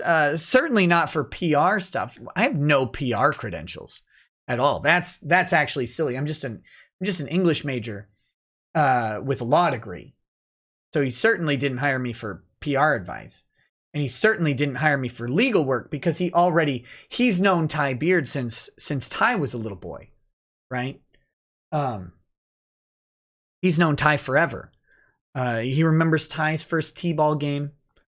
He remembers Ty's first Dungeons and Dragons. He was a little disappointed as a strong Christian that Ty was giving in to Satan. But he remembers it. He remembers it, and he always knew that with enough prayer, Ty would pull through. But yeah, so he had already picked out Ty. I mean, before I was born, even. And so but he hired me for a different thing. He knew that I like vitamin water orange. To my shame. That's a lie. No, it's not. No, it's not. And I won't stand for this anymore. There's vitamin water orange and there's vitamin water orange. Vitamin water orange is vitamin water 0. Okay? That's the one I like. Orange is the regular vitamin water with the calories. I don't actually like it. I think it's terrible. But vitamin water orange, the vitamin water 0 orange, that's the one. Vic knew, and Vic loves that stuff. He drinks it like Lemoine drinks lung fluid, okay? He hired me to procure endless supplies of vitamin water orange.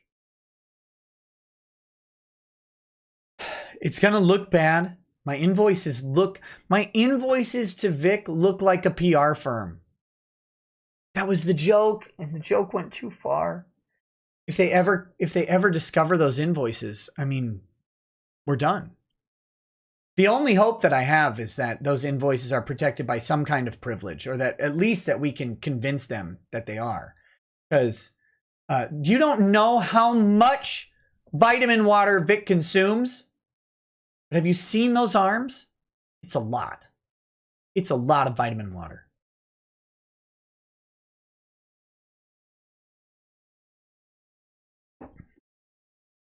So he hired me. And the jokes were funny then. It was funny then. It's like, ha ha ha, consulting services. And then I got my guy Tillip, you know, I got him in on the joke.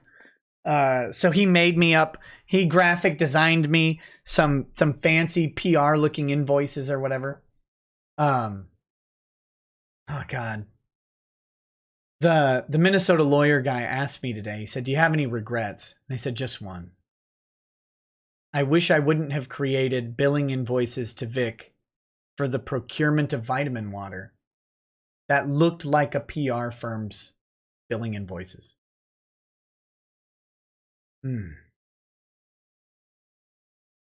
Eagle-Lone, I know, I have noodle arms compared to Vic. Yes, I don't drink enough vitamin water. I don't need it. I don't have the blood flow.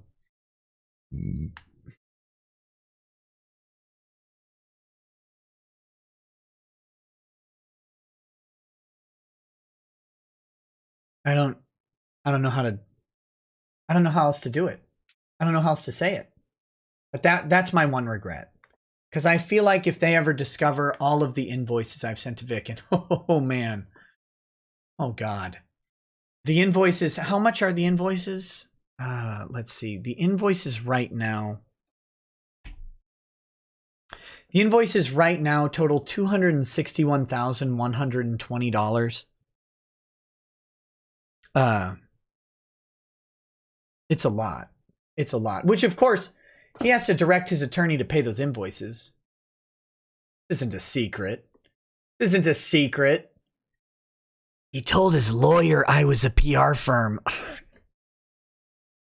Have you guys ever gone too deep into a joke? You go like too deep into a joke because you're in a fog. You're in like the comedy fog. And then you look down and you realize that joke is the fattest joke you've ever seen. And you don't realize, like, you're nuts deep in that joke, right?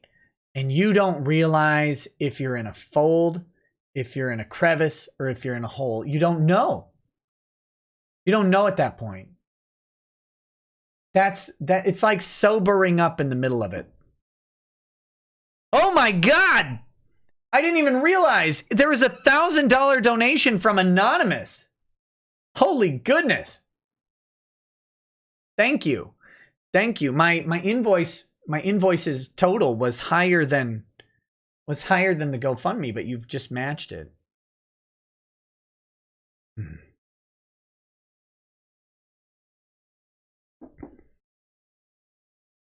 Nova Zero says Renfamous belongs to Tug. Any notion that Renfamous Lauren Cooper is a Republican operator that gets beached and harasses people on the internet, Tug can sue.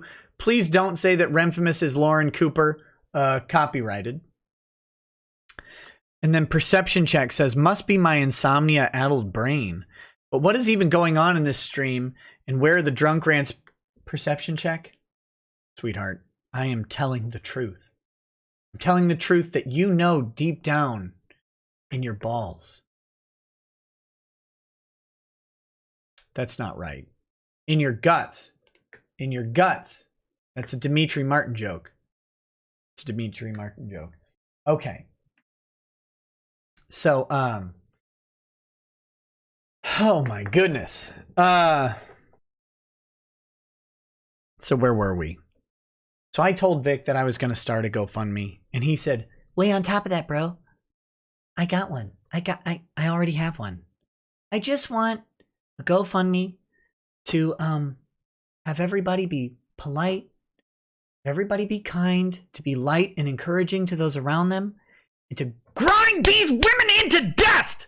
He said it. He said it to me then. Oh God, I acted like it was mine. I stole it.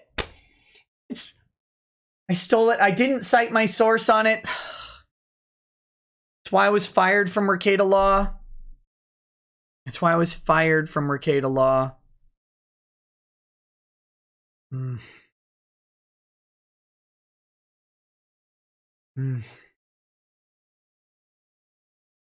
so glad I can come out with this, guys. I was fired from Rekieta Law. Long line of attorneys. Long line of Rekieta attorneys. It's been a law firm for approximately 200 years. A bunch of Polish people. Polish attorneys. I mean, they never won a case. They're Polish. They're Polish. I was doomed from the start.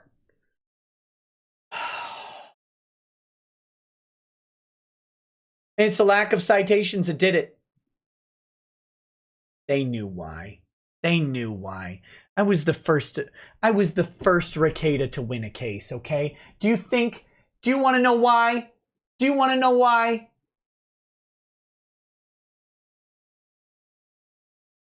The IDF planted me at Rekieta Law, okay? I'm not even a Rekieta. I'm a Platinum Steen.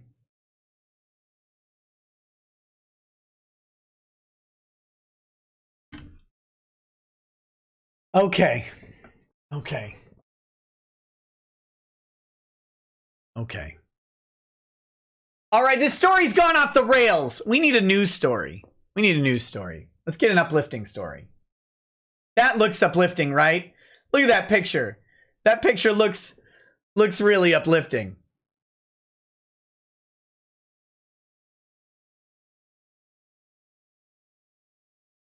But this is not a meme uplifting story. This is mildly uplifting.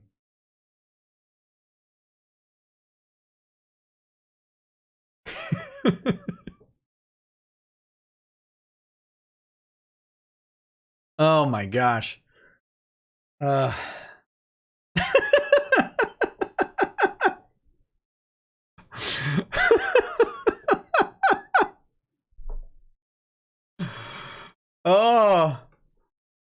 Oh my God.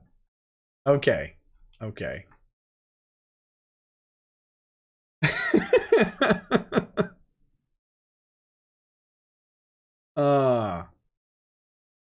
This is a sad story with a happy current, probably with a sad ending. We're gonna call it a sad ending. So this is a Texas family wins a last-minute ruling to keep a sick baby on life support. Okay, this is a nightmare of parents, and I'm telling you guys, go away. I'm telling you guys, I'm gonna be really legitimately honest and candid with you. Legitimately honest and candid with you about a real thing. When my wife and I was gonna start a different sentence and then I backtracked because I need to go back. This is a real story. When my wife and I got married, I was still in college. I think she stopped going to college when I got married. She finished later. All sorts of reasons. She might have... No. I don't think that's true. We were both still going to school when we got married. We both still went to school. Although I had a job offer right out of school that ended up falling through, which is great. That's a separate story for a different day. But because of that job offer, she stopped going to school and finished later. But we were both still in school, and we had relations. We were married. It was okay. It was one time, and she was pregnant, which was, I mean, a little jarring, right? But it was okay. We weren't planning on a pregnancy, but we weren't not planning on a pregnancy. Okay, we were okay. So we're like, okay, cool.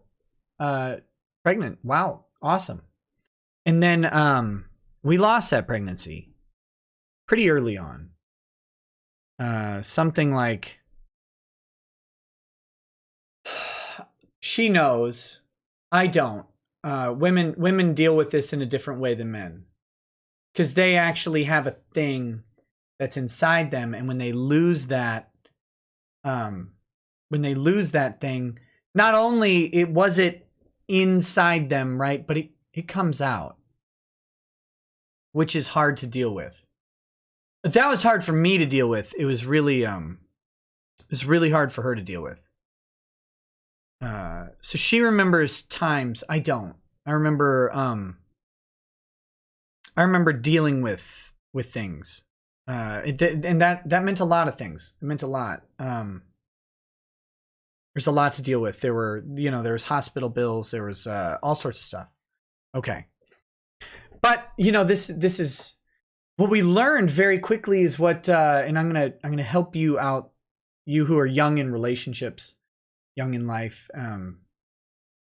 Half of pregnancies this is a statistic. Half of pregnancies end this way. A lot of people don't know. They don't know they're pregnant. But when you have someone who is really excited to have a baby, and that's what they want to do is start a family, okay? They do like the early testing stuff, and they find out. If you don't hear about it, it's probably because they don't tell you, because half of pregnancies end in this, okay? They end in the loss of the child. Really, really tough. So we lost that child. Which was that was a massive blow. And over the next 12 months, we lost two more very, unsuccessful pregnancies. They weren't as far along. And if you weren't looking, you might not have known, but we were looking, and we did know. But so we lost 3 pregnancies right out the gate. With that, it then took us a year and a half to get a pregnancy. There was fertility involved because we lost 3 pregnancies, right? And we didn't know. The doctors couldn't tell us what was wrong. They didn't know if anything was wrong. There might have been, but they prescribed some solutions, and we don't know if those solutions worked. We really don't. There's kind of like this lawnmower or jumpstart sort of idea about pregnancy, is that some women need to have a successful pregnancy, right? And then once they have one, their body like figures it out. We don't know if that's what happened or not, but we've lost no children since, right? We had the 5 successful pregnancies following the 3 miscarriages, and then the year and a half of nothing. Which is that's its own level of trauma, by the way. But anyway, here we are.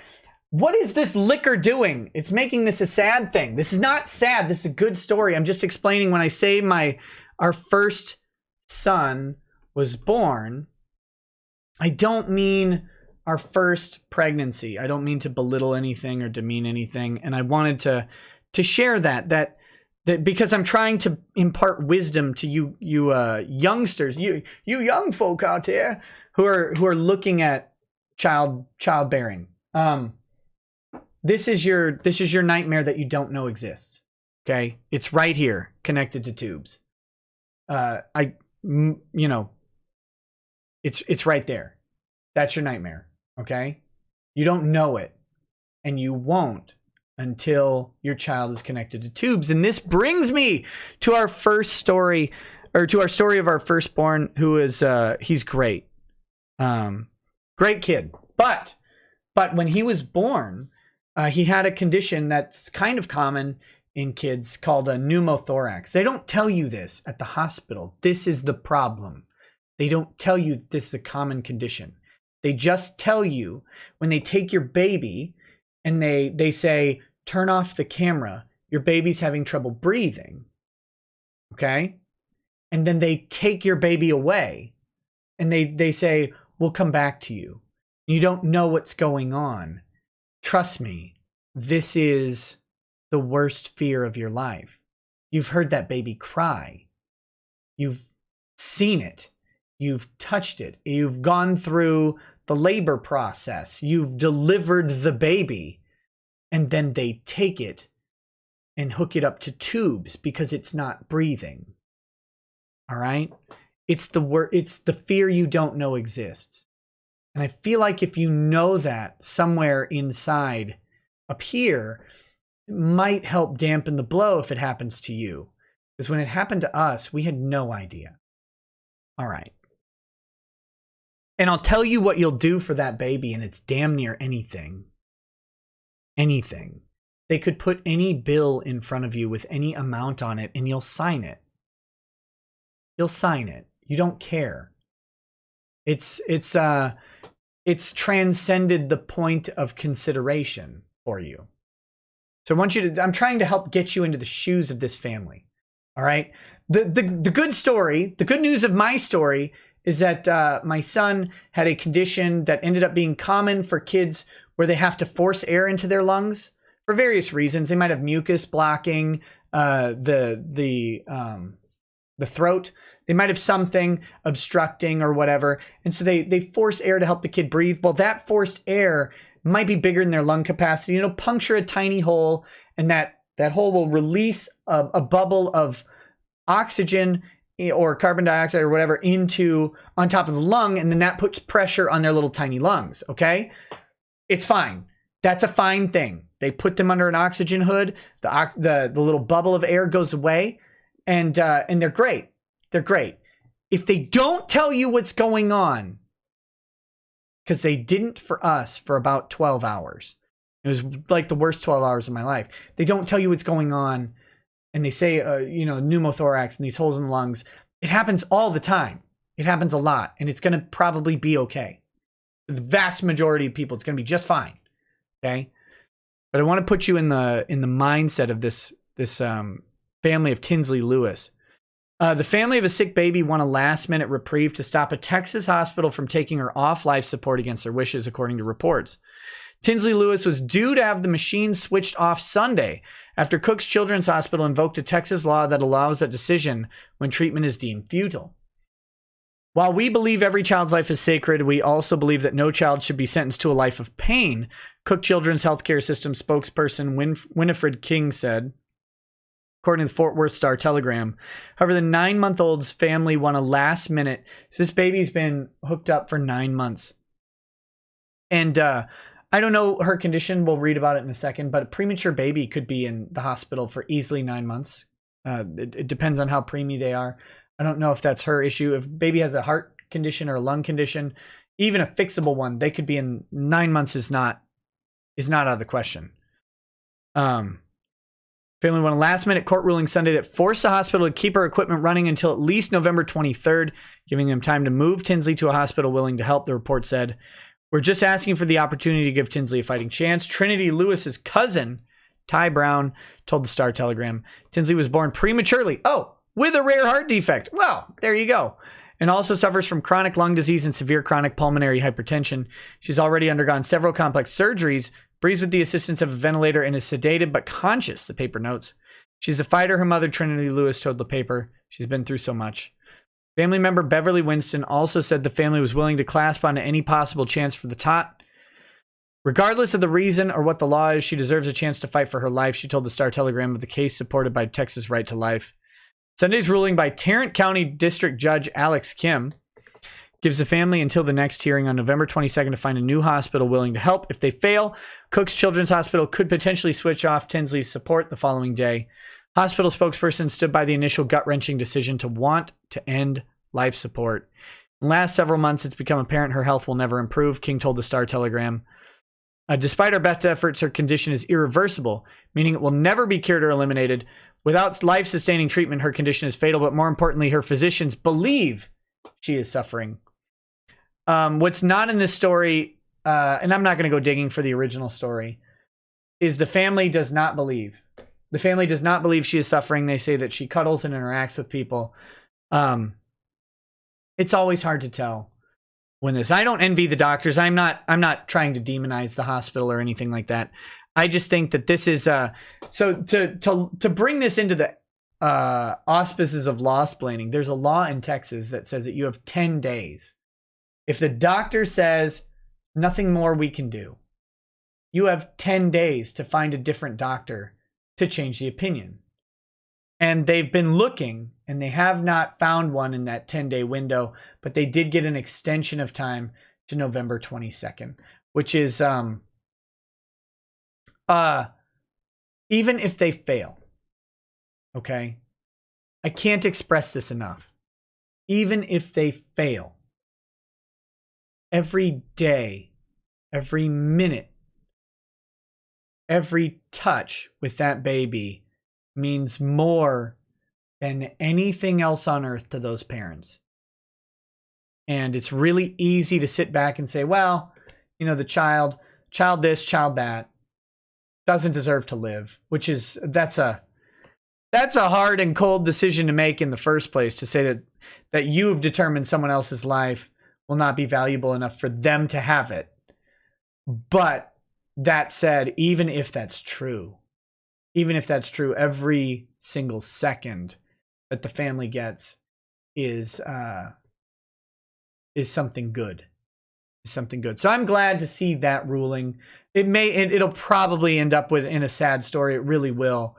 The likelihood is that other hospitals are going to agree that the baby's not curable, and there's no way that the family could independently pay for a lifetime of life support for the child, and so it'll probably be put to the test, so to speak, the Spartan test, to live or die on its own. But every moment of that child's life means everything to that family. So I like to see that. I like to see people get as much chance as they can to save a child. I really do. And I don't care if my reasons are personal and selfish. They are. So even if it ultimately ends up south. So there you go. There you go. So there's that. That's a little weird, uplifting story. Back to Vic. Let's get back to Vic. Oh my God. That got so much more intense and personal and emotional than I thought it would. Let me drink this whiskey.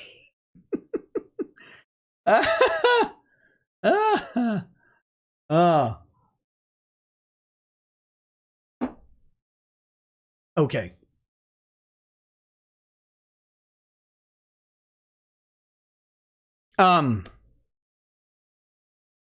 Yeah, I mentioned that Vic had already had a GoFundMe. And of course, Lemoine's right. The plaintiff raised money online to bring multiple lawsuits against multiple targets. Dang it, I forgot that in my Hobby Lobby phone call. Do you know how I remember it was Hobby Lobby? Have you guys ever been to a Hobby Lobby? I hope to God the answer is no. Everything against Hobby Lobby, I hope to God the answer is no. But I'm at this place of these little, what are they called? They're not kiosks because there's no person there, but basically little islands of merchandise. Hobby Lobby can't be laid out like a good store with a bunch of shelves. I mean, they have those too, but those are lies. In the middle of the store, it's a bunch of like freestanding shelf units that are only about 4 to 6 feet long, and you walk around these things. And while I'm on the phone talking about the GoFundMe that Vic definitely set up and demanded I take over, I'm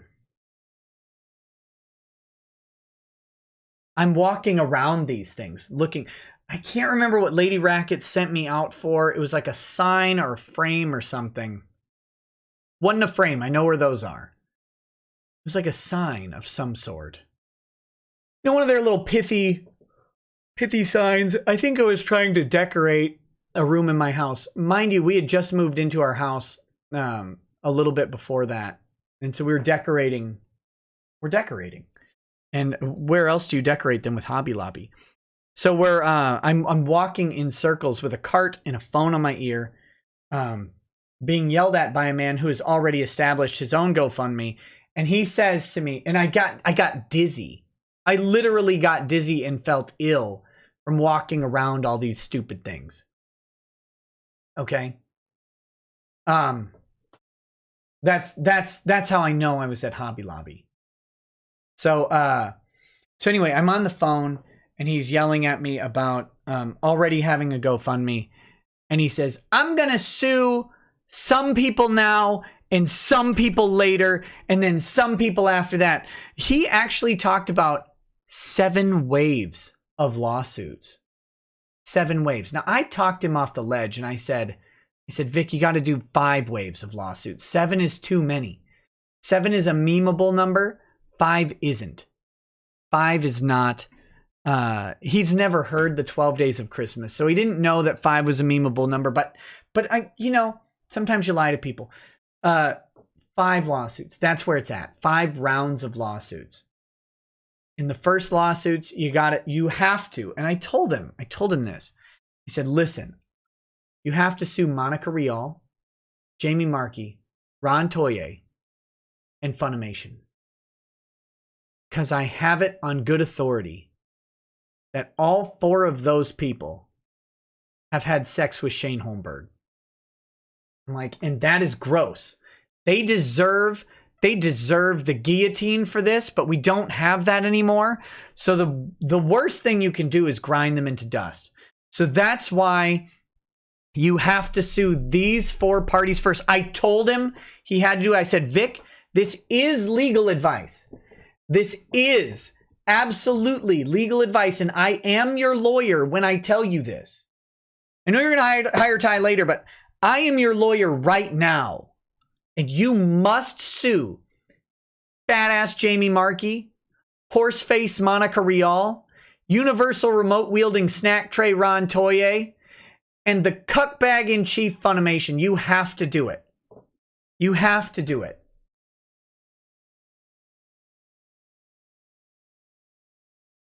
Oh yeah. Oh yeah.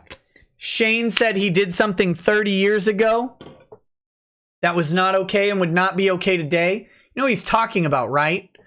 A 5-some with him, Ron Toye, Monica Rial, Jamie Markey, and Funimation. Because corporations are people. That's a 5-some. This is before his wife was even born and he got a chance to groom her, ladies and gentlemen. This is before his wife was even born. So you can't, it's not like he was cheating on his infant bride. He was actually a free man at that point in time. So I told him, I said, Vic, you got to sue these people. Like, well, who do I sue in round 2? And I said, you have to sue Mars Girl, but you got to watch out for the long arm statute of California because she'll drag you into there. She'll drag you into California with the long arm statute. You got to sue Jesse Pridehore. And he said, Pridemore, please. And I said, okay, Jesse Pridehore, you got to sue her immediately. Well, not immediately though. In the second round, you got to sue Jesse Pridemore. And then you got to sue Beth Elderkin. And he's like, who? And I said, I don't know. Just a name I read online. And then in the third lawsuit, this one Vic dictated to me.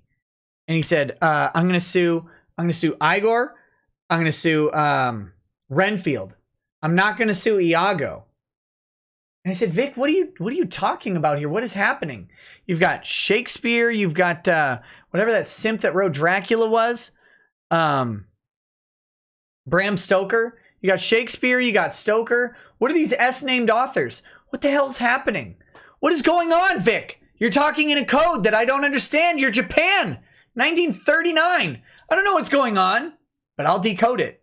That's Japan, late 1939. Wait, 1941. Damn it.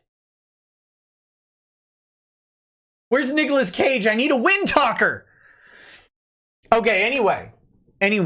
He's speaking in this code that I don't get. I don't understand. But I take his word for it. And then he says, who do I sue in round 4? And I said, oh, you're going to sue Monica Rial again? And you're going to sue Rooster Teeth. He says, over what? Rooster Teeth fired me. They didn't say anything. And I said, outstanding dental bills. Round 4 is a meme suit, Vic. What's a meme suit? God, you boomer. You disgusting boomer. Just go with me on this. You have to do it. You have to do it. Rooster Teeth, Monica Rial, over outstanding dental bills. Just do it. Do it and shut your mouth. He said, okay. He was very intimidated. I mean, I was only 1,000 miles away. He didn't know how long my arms are. What if I was Mars Girl's brother? What if that happened? And then in the 5th round of lawsuits, it's really just nobodies. It's Shane Holmberg, it's Greg Doucette. Greg hadn't started talking yet, but I've known Greg for 10 years. This is why he's involved. It's because his look. I'm not proud of this. But I won all of Greg Doucette's income in a poker game 10 years ago. It came back to bite him when he went bankrupt. And all of his income it has to go to me every single day. And trust me, the checks are not big, but it comes to me every day.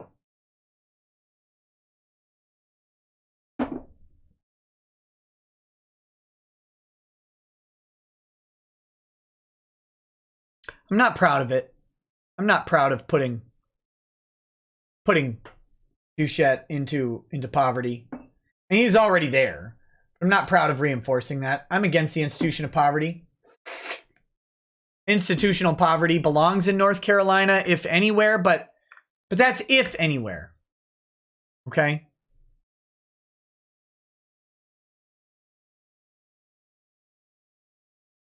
But I destroyed that man's financial life. Remember how he was homeless? Well, that was a double or nothing. But then he went to law school. Figured out he could file for bankruptcy. And the rest is history. He stopped making payments. That stung a little bit. My monthly income is down now that Greg is not making payments. I've got some super chats here. Woodman Gaming says, I'm very disappointed. When can I expect my vitamin water consultation invoices? Do I have to transfer my vitamin water GoFundMe to your name as well? Yes. Oh, yes, you do. Yes, you do.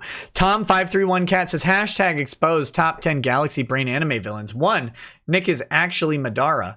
2, Vic is not only Broly, but he's actually Aizen too.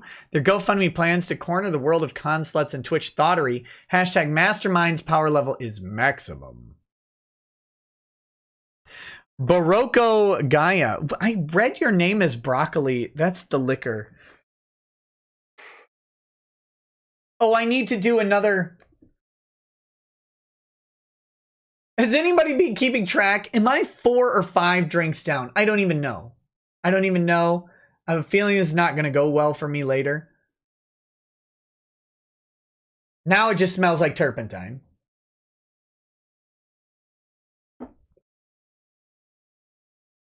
And it tastes like invincibility. Liquor has an acrid, burning taste to keep you from dying from it. The problem with it is, once you're a couple drinks in, you don't care. You don't taste that acrid, burning taste.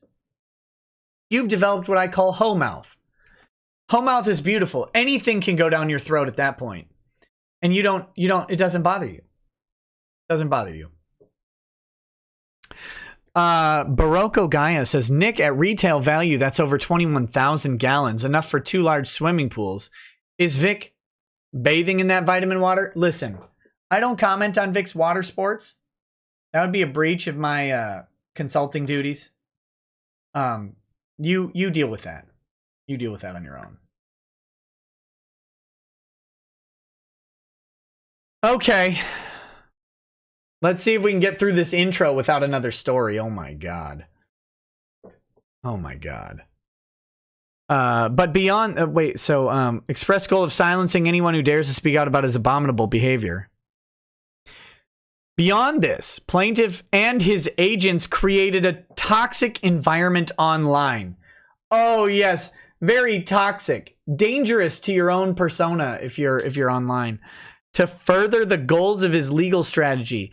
Hey, can someone out there, I'm not drunk enough yet to swear, effing tell me how a toxic social media environment engineered by agents of a party to a lawsuit would further a legal goal? Can anybody figure this out? A legal strategy. Now listen, have I created a toxic environment? Oh God, I hope so. I hope it's toxic enough that they choke and hack and wheeze as much as Lemoine on it. I hope so. I hope to God it's so toxic that it's as toxic as toxic masculinity and just as manly. Okay? I hope somewhere out there there's a guy wearing fingernail polish telling his child that that's manly and fighting against the patriarchy because of the environment that I created on Twitter. Oh man, nothing would make me happier than seeing some sad heap of garbage crying about my toxic environment that I created on Twitter. Oh my God, we can weed out the weak parts of the gene pool right away. It's all in public view, and the women can run from them in droves, knowing that every single man out there who talks about toxic masculinity is 400% more likely to beat their female partners if they can find them. I made that stat up, but it's true, and you know it. And you know it. Okay. Anyway, let's move on. But how does this help their legal strategy, you idiot? You've been whining about this for 4 months. For 4 months, you've been whining about the toxic social media environment and trying to use that as a bludgeon against the plaintiff. How in God's name would it help a legal strategy to give the other side a weapon against them? Kind of like your boy Ron Toye threatening witnesses, talking about a billboard defaming Vic. Are you seriously that stupid? You think that helps your legal strategy, you idiot? It's not part of the legal strategy. It has nothing to do with Vic, you moron. Okay. Plaintiff's de facto spokesperson, Rekieta. You know what de facto means? In fact. Now, de facto is often incorrectly used, right? It's used to say, I want it to be this. So Lemoine wants me to be Vic's spokesperson. That much is obvious, right? That is the most obvious portion of all this. Lemoine really wants me to be the voice of Vic Mignogna. So he says de facto because I'm, I guess, the loudest, most primary target of his lawsuit. That doesn't make me the actual spokesperson. The actual spokesperson. That would be the actual de facto spokesperson, would be someone that Vic has chosen to deliver his message. Vic didn't choose me. I mean, aside from all the stories we've told today. Vic has no control over me aside from he hasn't paid me on my vitamin water recommendations. And if I make him too mad, he might never pay me. So I guess I'm beholden to him for that. But outside of those things, Vic has to choose the spokesperson to be a spokesperson. Someone can't stumble into spokespersonhood. You can speak and advocate for someone, but you don't get to be their spokesperson, their mouthpiece. That'd be like, let me analogize this in the most disgusting way possible. That'd be like Vic walking down the road and watching Lemoine give a blowjob to a homeless person. Okay? Look, I don't judge what Lemoine likes to do in his free time. I don't judge. I don't judge where that dick's been. Whatever. But if Vic was walking down the road and saw Lemoine giving a homeless person a blowjob and walked on, he didn't stop the illicit oral sex. He didn't stop the potential transfer of gonorrhea from one homeless to one mouth. He didn't stop any of that. Does that mean that Lemoine is the de facto blowjob giver of Vic Mignogna? What if that homeless person was otherwise going to mug Vic, but it was stopped by Lemoine's fellatio? So Lemoine fillets a homeless man who would otherwise have mugged Vic. Did Vic endorse the fellatio because it benefited him or affected him or involved him in some way? No. No. That's the amazing thing. That's an independent act. That's Lemoine choosing to give a homeless person fellatio. And again, I'm not king-shaming Lemoine for doing that. I wouldn't dare. I wouldn't dare. But if Lemoine gives a homeless person fellatio and it happens to benefit Vic, it doesn't make Lemoine the de facto blowjob of Vic Mignogna. Not at all. Just like me speaking out on my own volition, on my own accord, and happening to hate the defendants doesn't make me a de facto spokesperson. Just because I happen to attract the largest late night audience around the Vic Mignogna situation doesn't mean that I'm the de facto spokesperson. It just means that I'm the source that the most people happen to listen to. That's all. That's it. That's what it means. Sometimes aided by plaintiff's legal counsel, Mr. Beard. I don't know if he's aided. Sometimes I feel like Beard drags down the show. No shame, no slight to Mr. Beard. Good friend, and he has control over all of my money. So I certainly can't badmouth him. But sometimes, you know, it's having a guest is difficult. It's much easier to be me, right? Unleashed almost nightly invective upon the defendants, witnesses, and opposing counsel. Good. That's because you're disgusting and terrible, and you give blowjobs to homeless people. By misleading viewers about the facts and law. Now, this I will take issue with. I've never misled viewers about the facts or the law. Never. Never. People can come to different conclusions about law than I do. Sure. Absolutely. Go ahead. But I can tell you there are several attorneys who agree with my interpretation of the law. And in any case, you tend to have at least two interpretations of the law, and one of them isn't correct. If I have been mistaken about how the law will play out in Chup's court, and this is how attorneys work, right? Our legal theory is tested in a courtroom on a particular day. That's it. That's it. You can say it's settled law, you can say all these things, but at the end of the day, our legal theory is tested in a particular courtroom before a particular judge on a particular day. And the only thing that says different is when the highest court has ruled on it. I've never misled viewers about a single fact. A single fact. And I stand by my legal assertions despite Chup's ruling. I stand by it. Oh, and by the way, and no slag to Ty or anybody else. This really is not a slag. But I stand by my legal conclusions despite the actual contents of the filings. Because I didn't write them. I didn't compile them. I have nothing to do with writing or compiling the legal filings.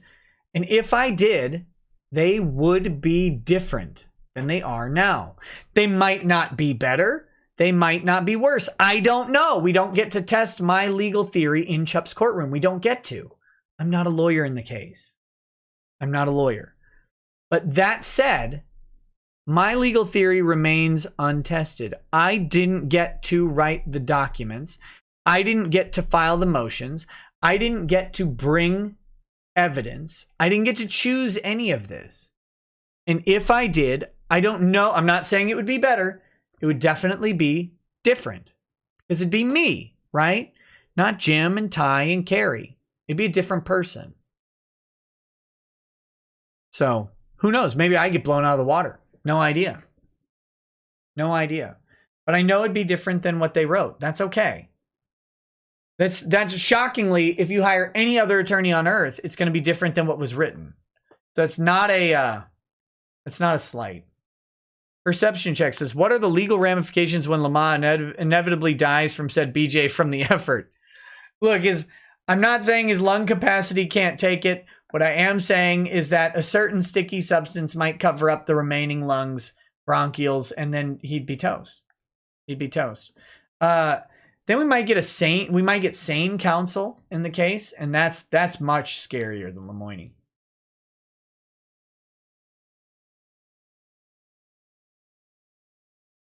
So, anyway,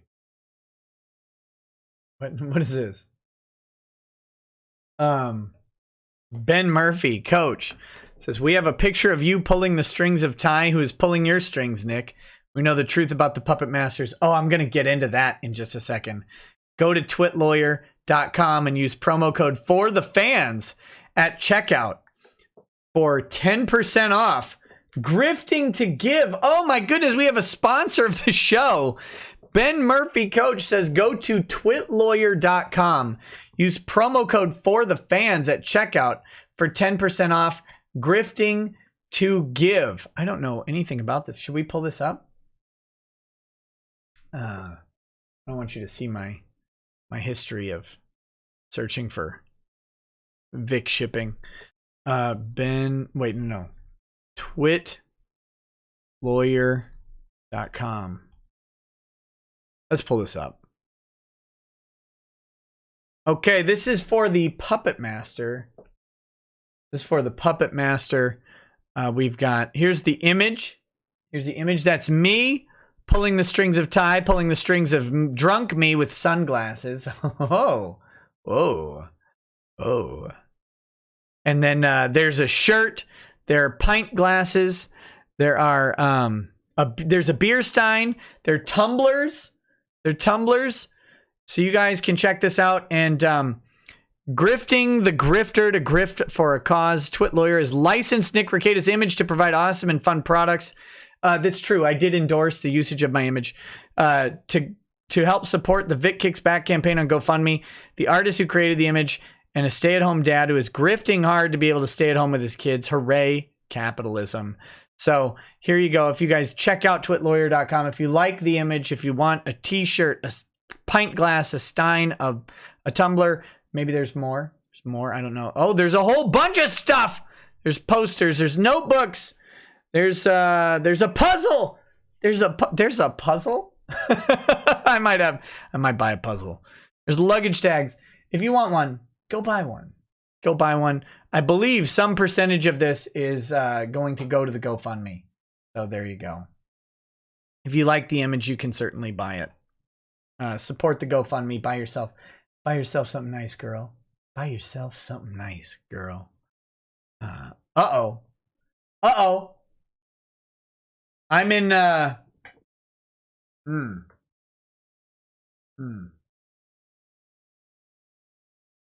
gotta hold on. I'm about to hit on that grifting campaign. Whew. I better be very careful. I might be in Racket's pickup line territory. It's rare. It doesn't happen often. But with enough liquor, sometimes Racket's enters grift mode in a different way.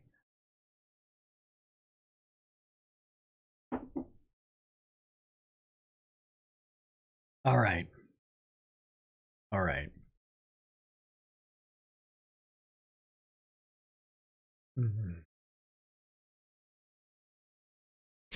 Plaintiff generated an online hate factory. I can only imagine the Acme music with every tweet. Designed to raise money and intimidate other victims. No, it's designed to raise money. Whatever you classify as a hate factory, you weird insolent whelp, is designed to raise money. Absolutely. I have never once suggested that that my channel is not a business venture, that I'm not actively trying to raise support for Vic Mignogna. Those two things are true True, true. You will never find me hiding behind the veil of communism like you commie chumps. All right. All right. Siren Jag says, Lemoine says, hey, homeless guy, you want to play of West Nile with me? Here's how it goes. I'll be meat and your penis will be a mosquito proboscis. The object of the game is for you to penetrate me and spread your disease. Oh my goodness. Oh my goodness. Check GoFundMe now. What is happening?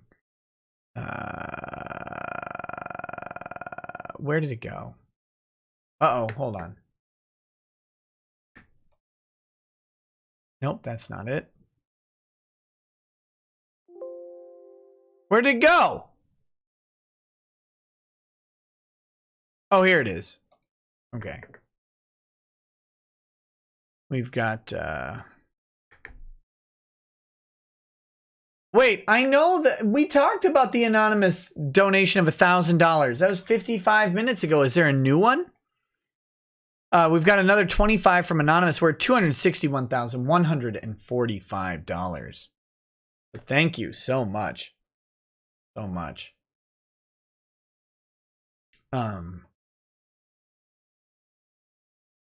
Yeah. Yeah. It's not my fault. That's Siren Jag. That's Siren Jag. Don't blame me. Okay.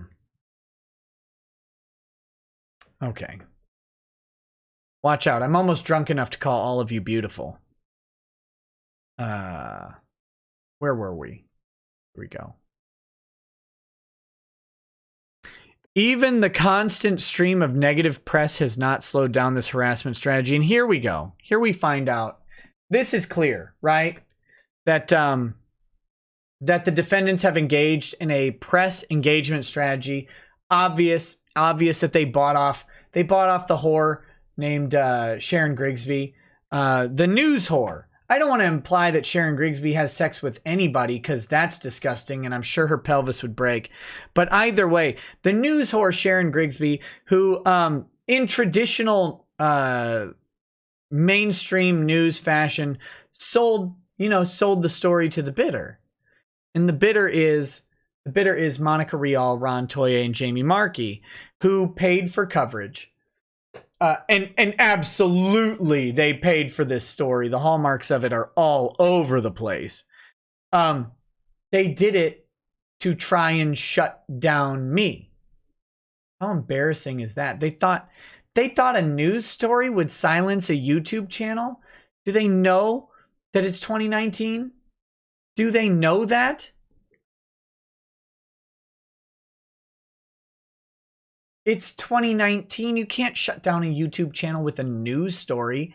We laugh at the news media. We don't care about them. Okay. Okay. The lawsuit plaintiff filed is a quintessential example of the type of intimidation lawsuit the TCPA is designed to address. Here we get an idea. We get an idea of Lemoine's theory. Lemoine's theory is that Vic did this lawsuit to silence his victims. Wait, his alleged victims. Oh, fuck. You know what I mean? To silence the defendants. To silence the defendants. Which is dumb. Because he didn't sue the people who are the loudest. He sued the people who did the most damage. So there's the first indication that Vic isn't trying to silence anybody. The second indication, he hasn't asked for a protective order. He hasn't asked for a gag order. He hasn't asked for anything to stop them from speaking. Not one thing. He hasn't filed harassment charges against anybody, and he probably could. He probably could get a harassment restraining order against someone like T. Greg, against a Shane Holmberg, especially with the recent stunt with the billboard. He probably could do that. He hasn't done it. He hasn't tried to silence anybody. So no. What type of intimidation is he pulling here? Vic hasn't said anything about this at all. Only a sizable sanction can deter this plaintiff, blah, blah, blah. Fees and sanctions. Intimidators silence them. Let's see. Let's get to the really important stuff.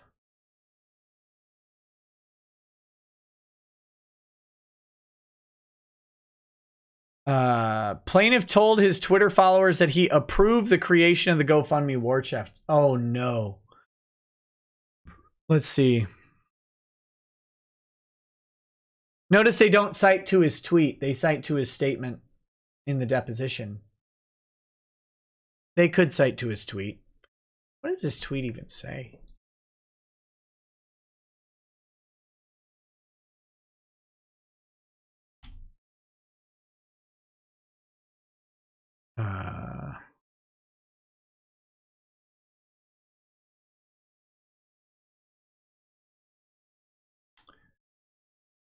Let's see.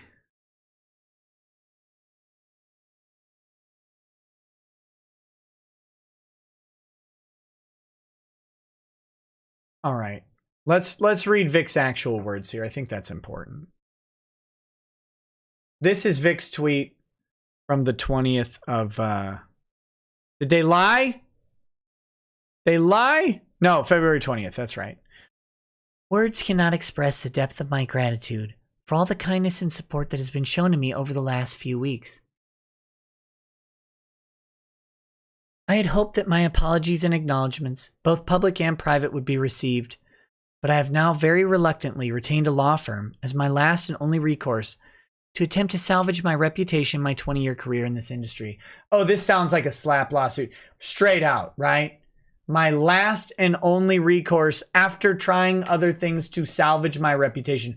Oh, yeah. He's definitely trying to silence people. Definitely. A friend expressed a desire to set up a GoFundMe for legal expenses.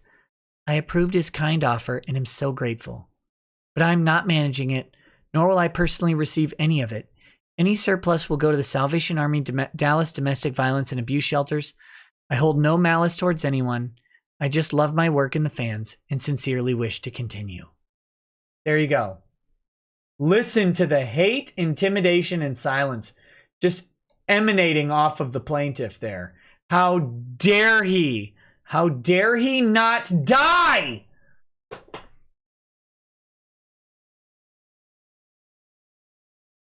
How dare he not be dead?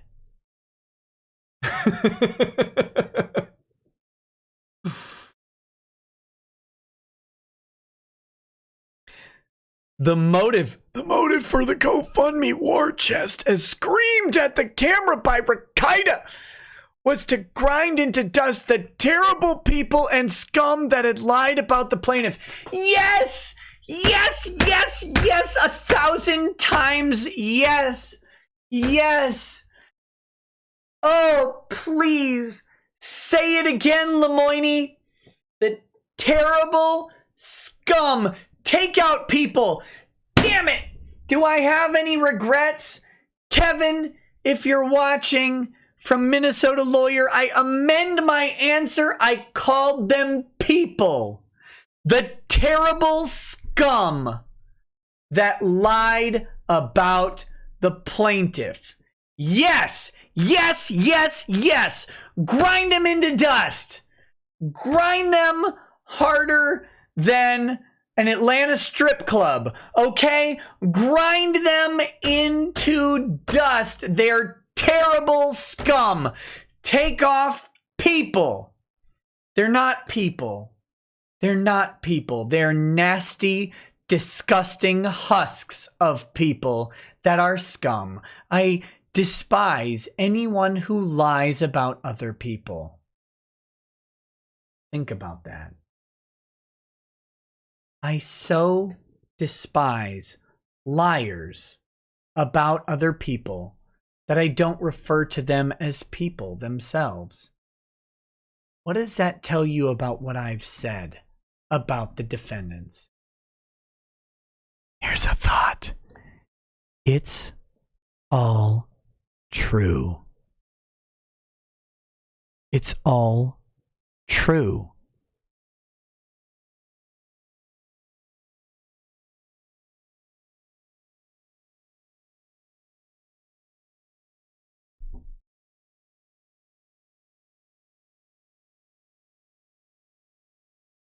The online hate group called Kiwi Farms created a thread to allow anonymous people to comment viciously in most instances.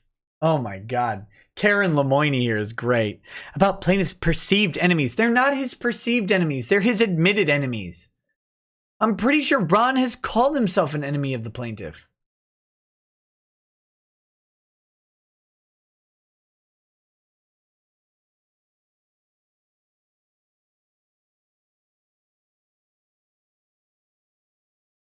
Let's get to it. Let's get to the real important part. I've got to address a couple things here. Look at this footnote.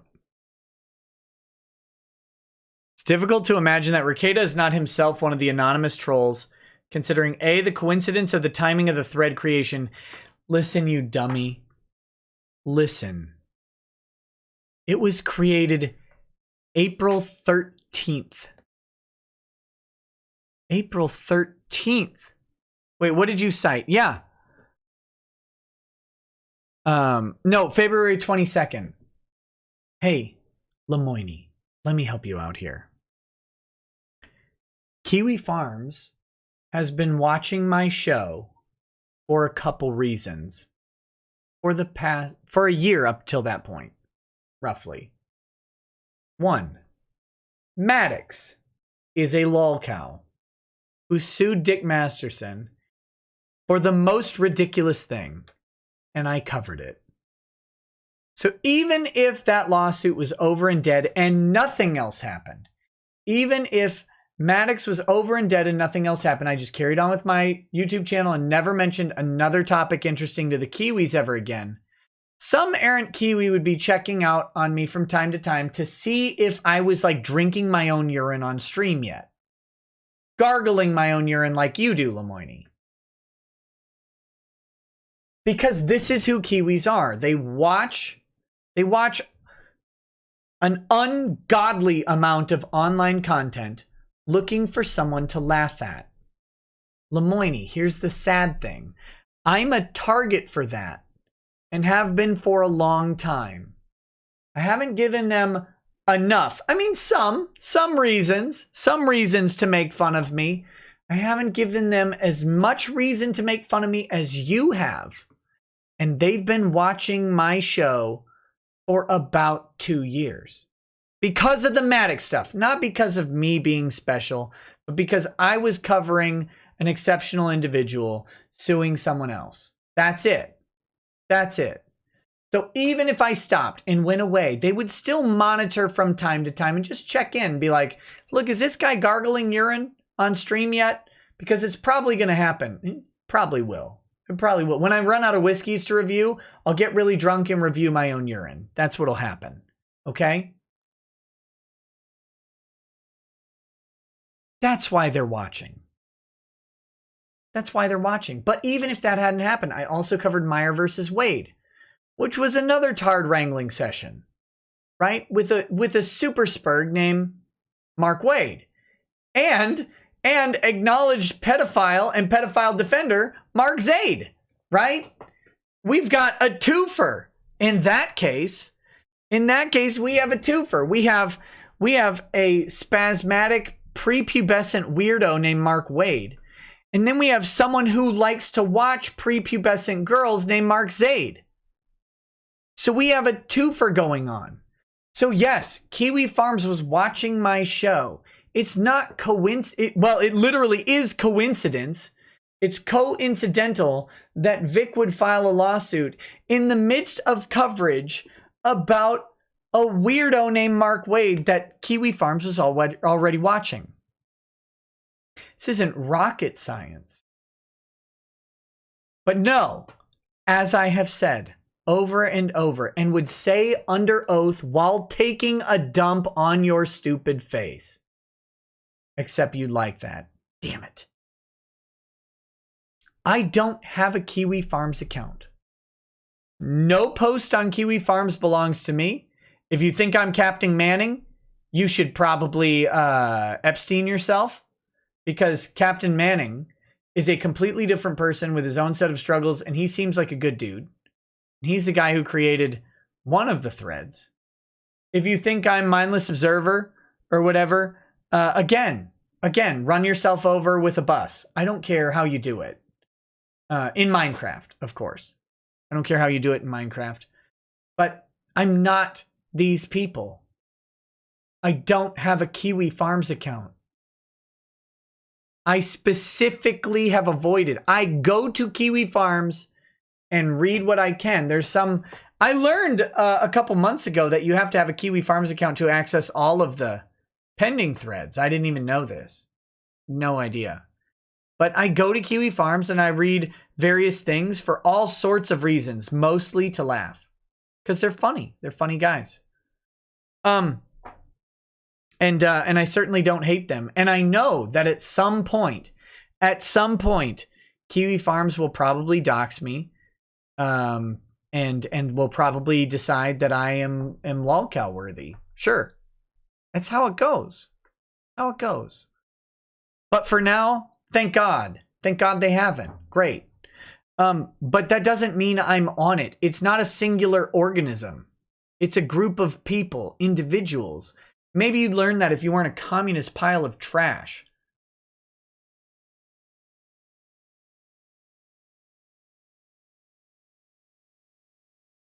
All right.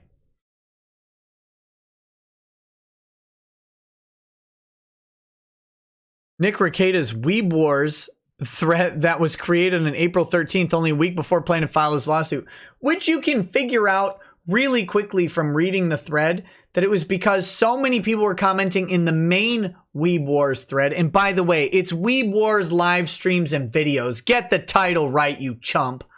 But so many people were commenting on my videos when I was doing them in the thread that it was distracting from the topic. And Kiwi Farms is actually highly regulated and regimented, probably because at the time, at least, Null was in the Ukraine and he was in that Slavic mindset of social control. So he had to exert his control over the form and function of the forums to keep the content focused towards specific things. And he doesn't take things down, but they just move it to appropriate threads. So that's why my thread was created, so as not to distract from the main thread, which grew, I think, faster than any other, and partly due to you, Lemoine, you weirdo.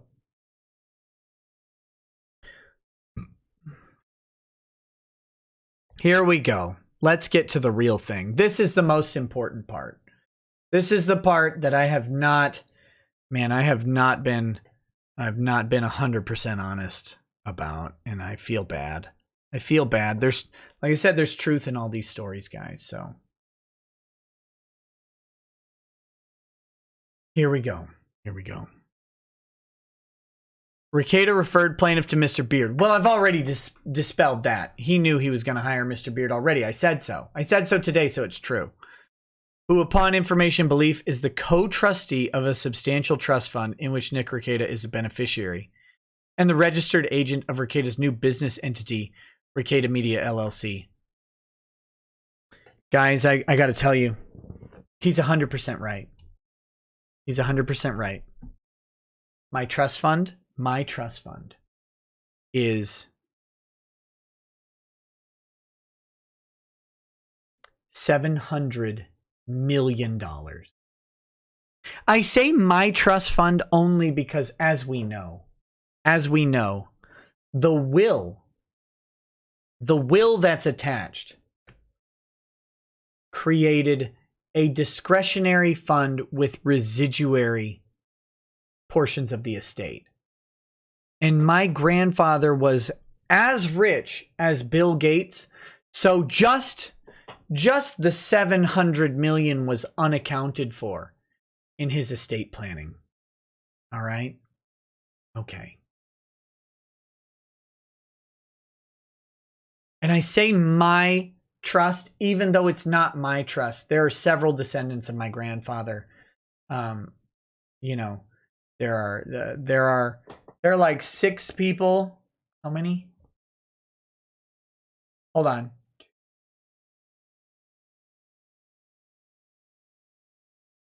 There's 7 total people at my generation. And all of them would count.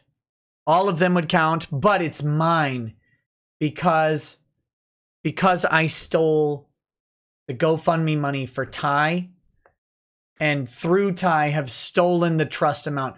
There's nothing they can do. What are they? They're just helpless beneficiaries. And Ty has discretion over the $700 million that's in the trust fund. The residuary trust fund. Because if you read the will, and we're not going to go through the whole will today, that would take too much time, but if you read the will, you'll realize that there are several trusts that are mentioned specifically as recipients of funds in the will, but there's a residuary trust for basically all of that extra money. And so all of those other trusts, all of the specifically bequeathed amounts or whatever, all of those were fulfilled, and just the leftover is $700 million. And then, despite there being 9 figures of money in the leftover accounts, for us seven grandchildren descendants to claw and scrap over, to backstab and murder each other over like a great murder mystery, despite there being hundreds of millions of dollars available to all of us, what I did was I bribed Ty. I'm admitting to this now, with $260,000 that we didn't know we were going to raise. We didn't know. Actually, let me give you a true fact here. I thought that the GoFundMe might raise $50,000. Okay? So I called Ty Beard and I said, listen to me, Ty Beard. Listen to me, you son of a bitch. I am going to raise $50,000 for you. And what I want you to do is I want you to go against the rights of 6 other trustees. 5 other trustees. Damn it, I lost track of the number. 6 other trustees. They're not trustees, beneficiaries. I want you to go against the rights of 6 other beneficiaries. And I want you to give me $700 million. And they won't even know. Listen. It's only 9 figures of money. It's only life-changing money for whoever gets it. It's only literally infinity T. Greg bankruptcies. Okay? The interest per month of this account could pay T. Greg's bankruptcy off. And then the next month could send him to Bermuda to live for the rest of his life, where he can diddle underage kids because that's what he wants to do. I've seen the picture of T. Greg surrounded by underage dark children, and I know that that's what he wants to do. I've seen it. It's disgusting, but the second month could set him up in that country for life. You give me, or I'll give you $50,000, and you give me infinity T. Greg bankruptcy's money, and none of the other trustee or beneficiaries will even notice or make mention of it. And here's the best part, the super secret thing. We're gonna do it in public, and my relatives, who I go to a family reunion with and see every year, and definitely know that I have a public YouTube show, none of them will have any idea that this fraud has been perpetrated upon them, and not one of them will possibly raise a single objection. Let's do it. And I'm going to crowdfund 50 grand. Now, what's that you say? Hold on. I know there's some out there. Who think, why wouldn't you get Ty to send you all the money and promise to give him back like $1 million? Why would you just give Ty the $50,000 or the $260,000 in a case where he will publicly represent someone and do a whole bunch of work? So he'll have to actually earn it. He'll have to actually go in front of the world and have his entire portfolio of work interviewed. He'll have his firm's name thrown out to the entire earth. Why would you do that when you could just say, distribute all the monies to me, and then I will just kick back to you like 1%, 1% of which would be $7 million. By the way, that $700 million is completely made up. Completely made up. My family, my grandfather was very wealthy, make no mistake, but nowhere near a billionaire. This is entirely a joke. I can't stress that enough. Back to it. Why wouldn't you just kick back like 1%, which would be $7 million, or even 1/7 of 1%? $1 million would be motivation. Why would you give him $50,000 or even $250,000? You say that's the trick, right? That's the trick. Brief aside, guys. Brief aside.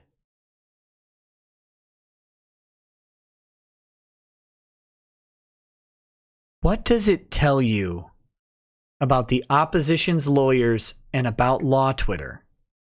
What does it tell you that they think that $250,000 would be worth federal wire fraud charges? Would be worth the ire of presumably multi-billionaire beneficiaries? What is it? What does that tell you about their understanding of earnings, of income, of money? They think that a lawyer would be persuaded by $50,000 to $250,000. What does that tell you about them as lawyers?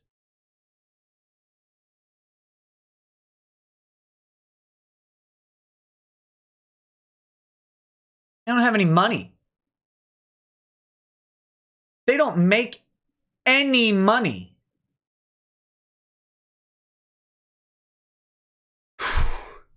There are two spikes on median income on first year attorneys. Let me give you a.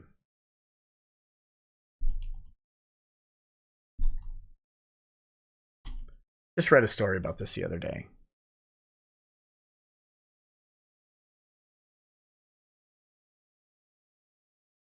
Oh damn it. Binary. Gender non-binary.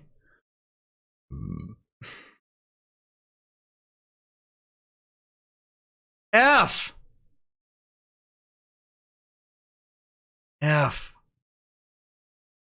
I can't find it. Okay. Long story short, I wanted to cite my sources on this, but I can't find it. And what are we doing here? Corner Creek.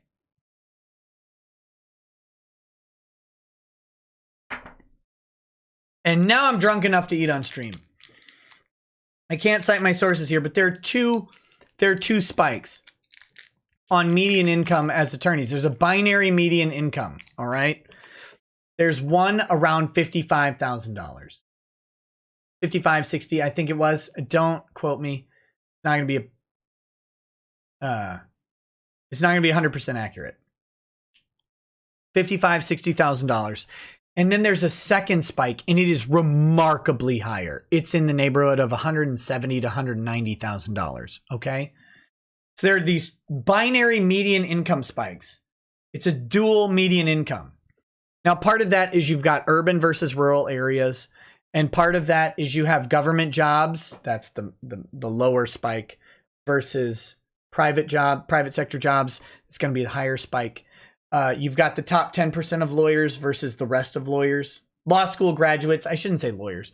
There's actually a lot of data to suggest that how you do in law school and what law school you attend are not indicative of your monetary success as a lawyer.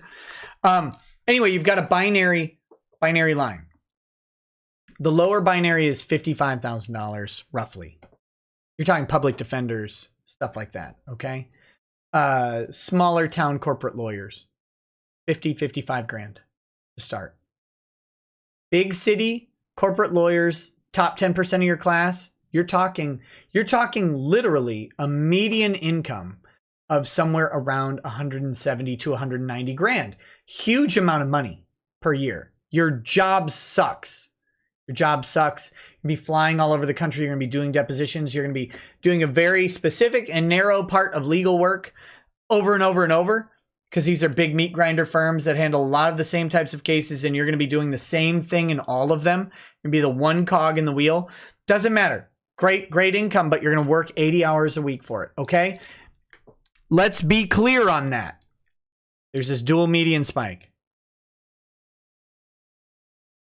If this is first-year attorneys, if their theory is correct, Ty, who has been working as a senior partner of his own firm for 20 years, will be swayed by 85% of the median income of a top-level first-year attorney. Or no. The median income is 85%. So by 125%, we'll say. That from 1 year and 3 months of income of a top-tier first-year attorney is enough to sway a 20-year senior partner to go against several beneficiaries. This is their theory. Okay? I want to lay this out here. And those several beneficiaries allegedly have infinity dollars at their disposal, right?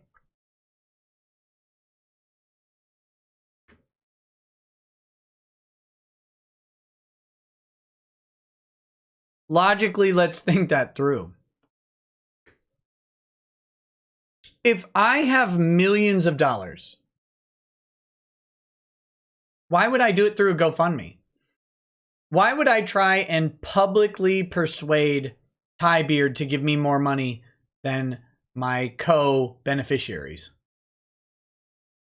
If I have access to millions of dollars, it's more profitable for me to offer Ty a personal under-the-table payment to gain an advantage over them. You want to know the secret how I got these scars? I'll tell you the real secret. It's like this is a real soap opera.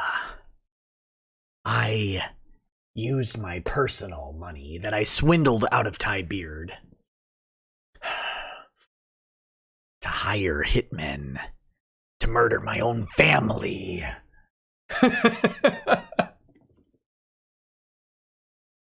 Oh my goodness. What is this? I'm checking what you got, Magnus.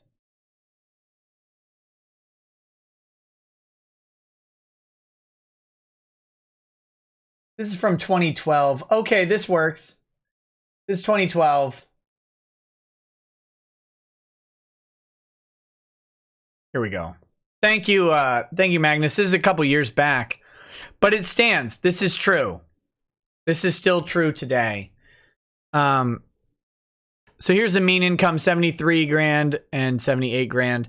But look, you can see here there's a dual spike. Bimodal, meaning they've generally sorted into two levels. 160 grand earned by the first year associates at big white shoe law firms. 40 to 65 range earned by lawyers at smaller law firms, government jobs, and so on. So there you go. Thank you. There was a recent story about this that I saw that is more updated and has slightly different amounts, of course, than the 2012 article. But there you go. I hope you should have seen that. Yeah.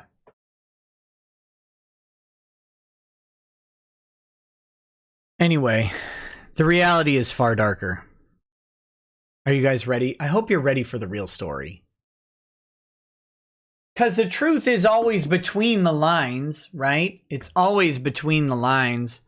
There's the ridiculous story, and then there's the true story. I gotta eat another Snickers, I'm sorry. If I don't eat another Snickers, I'll probably drink another Corner Creek and then pass out. If I had $1 million, I'd buy you a lawsuit.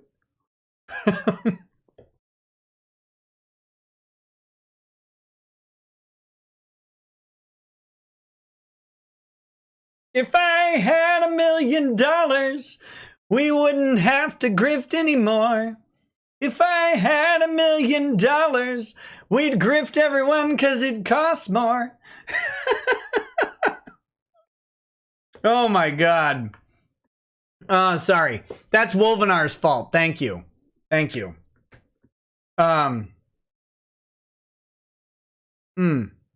Okay. Let's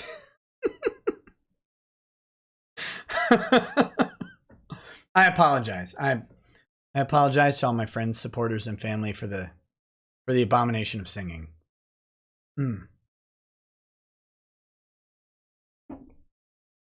All right. Okay. Too much Kermit. Damn it. No. Oh God.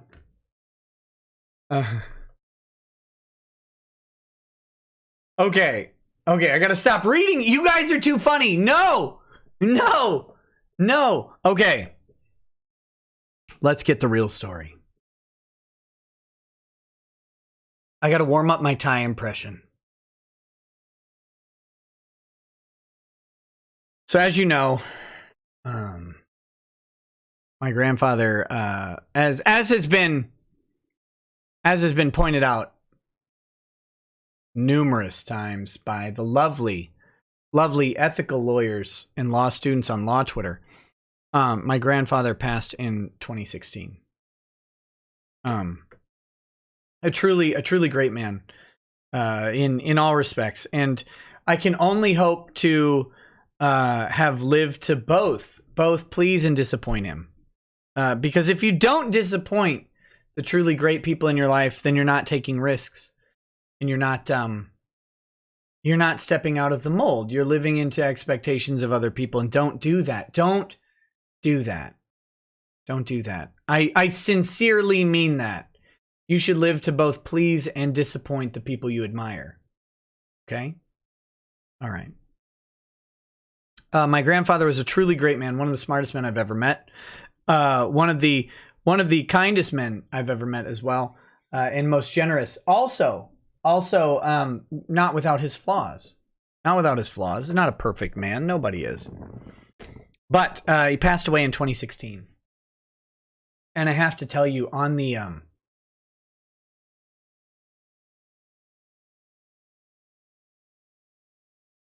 the day of my my grandfather's funeral, I had a discussion with Ty Beard.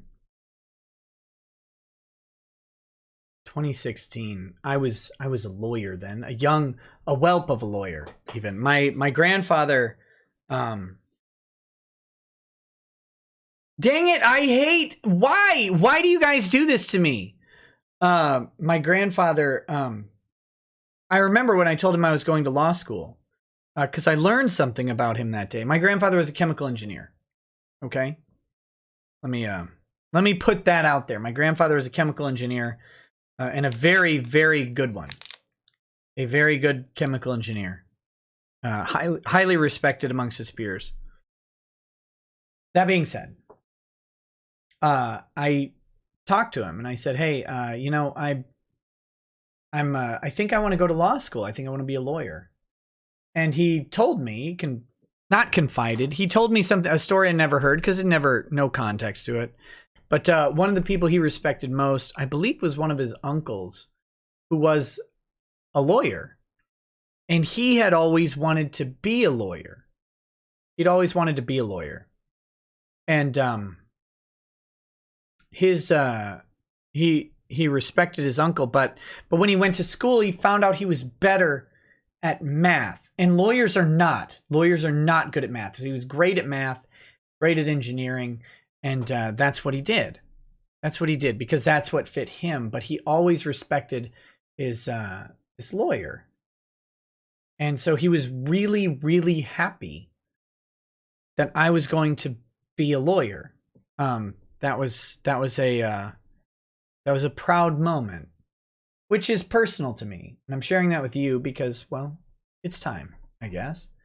And so he supported me throughout law school, encouraged me, all of those things. No, there is no Lewis Owen wing of William Mitchell Law School. I know it would be really great if I was too stupid to get into law school, but my family like bought a wing of the law school or something. That didn't ever happen. I actually got a scholarship to go to law school. For a chunk of it, I had student loans to help me through law school, like most people. But it would be a great story if I could punctuate it with, and my family paid for law school or used their influence to get me in. No, I have this unfortunate trait. And some of you may get to experience this at some point. I'm charming in person. It doesn't come through on YouTube. It has never, ever manifested in me being good with women. Don't get me wrong. Poor Lady Rackets is subject to my charms, and she will tell you I'm charming on a platonic level.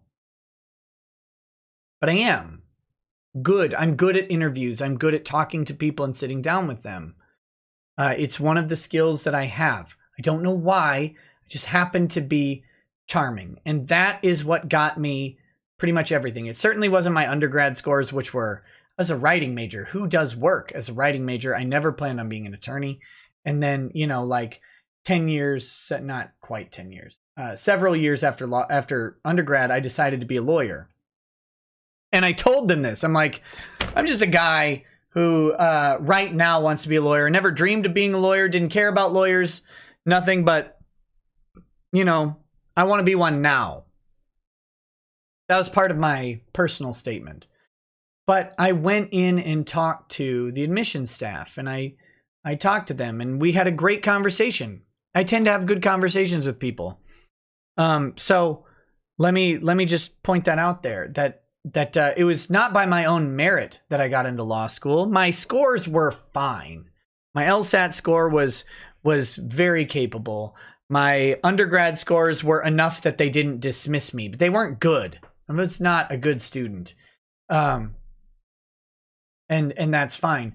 But in person, I know online it's easy, but in person I'm hard to hate, I guess, by a lot of people. Or I'm good at lying to them. I don't know. But I was able to get a nice scholarship into law school. I had lots of family support, but I also had student loans and other stuff. Like I said, shockingly, this trust fund baby did not just buy the law school. That's what I would have done if I would have gotten my $700 million or whatever. I would have just bought the whole law school, but I didn't. So anyway, my grandfather was there when this is a long story, but roundabout and pointless. But my grandfather came to my graduation. He was well into dementia at the time. But I remember him being there, and I remember him being there. And if you have a relative with dementia, you know what that means, right? And it was a great, great moment. Great moment to both to be on the pleased side, right? Of your progeny, to see them do something that you approve of. Now, that said, like I said, my whole life has been if you're not disappointing people that you love from time to time, you're not working hard enough at life. Take risks. Take risks. Don't just do what people like. Do what people don't like too. But that was a moment I got to do something that someone I really respect liked. So I love that they're doing this. I love that they're pointing out my grandfather and they're trying to somehow bring his name into this because they think it's great. They think it hurts me. It doesn't hurt me. It makes me sad that you people are that low. I make fun of you. You make fun of other people on my behalf. That's how pathetic you are. But that said, this disgusting Lemoine has brought up the will. And I want to clear this up now. Uh-oh. Why is this thing pouring another glass? Stop it. Stop it.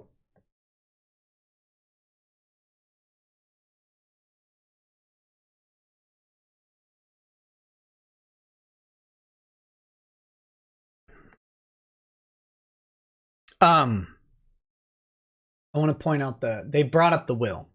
So let's read. Oh, here we are. Back to this. Rekieta referred plaintiff to Mr. Beard. True. Who, upon information and belief, is a co-trustee of a substantial trust fund in which Mr. Rekieta is a beneficiary and a registered agent of Rekieta's new Texas business entity, Rekieta Media LLC. Like I said, that second part is true. Ty and Beard Harris, Bullock and Hughes is the registered agent of my business entity, Rekieta Media LLC. And I have all sorts of reasons on earth to open my media LLC in Texas. Tons of reasons for that. We're not going to get into them. Lemoine understands zero of those reasons because Lemoine is really a trash tier thinker. And he's hung up on these conspiracy theories and not the real theories. Okay? But let's talk about that trust fund.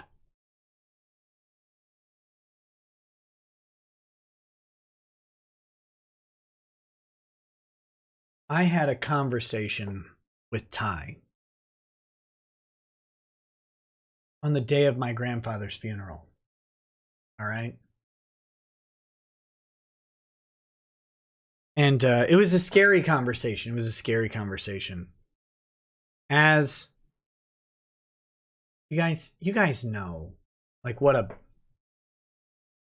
when someone holds undue power over you. See, everybody thinks that I hold some power over Ty through the GoFundMe. But what's really happening, and it's only because I'm drunk enough to talk about this, is that Ty holds undue influence over me and has for years. And it's about time that I speak out about this. I don't know the ramifications that I'm going to face. But I approached Ty and he said, Listen, Nikki, we have to talk. Nikki. Here you are standing before me on the day of your grandfather's funeral. Well, you know, I wrote his codicil. I didn't write his will. I wrote his codicil. I know his will is there. His will was written by someone else. No one talks about that. They talk about the codicil as if Ty, me, was a mastermind. Was a mastermind on the day of your grandfather's funeral. But here you are. You come to me and you say, Ty, you asked me this. Out of the blue. Never once have you invited me up to Minnesota. Never once. Never once have you said, let's break bread in your house. You say, Ty, I need you to betray the beneficiaries of my grandfather's codicil. What's in it for me? Why would you do this? You know this is the day I cannot refuse any request. But you told me I had to, so I gave you a path. I said, not today, but someday. In the future. You're a new lawyer now. You'll understand. Someday in the future, you gotta come to me. And you gotta say, Ty, I got you a client. I got you a client. He's bringing $250,000. And only with $250,000 will I betray the trust of your family. Will I betray the trust of your grandmother, who's still alive? Will I betray the trust of your parents, of your uncles, of your aunts? He said aunts because he's not from Minnesota. Aunts. Only then, with $250,000 will I betray the trust of all these people that I've known for decades, that I've broken bread with, that I've had dinner with, for just $250,000. Barely more than a first-year attorney earns. Then, and only then, will I betray the trust of everyone. Put my law license on the line. Put my practice on the line. Pound me in the ass, prison on the line. Only for $250,000. At some future date, you come to me and you tell me you need this. On the day of your grandfather's funeral, day I cannot refuse any request. This is ridiculous. This is the story that they think happened. This is what they think happened. This is what they think happened.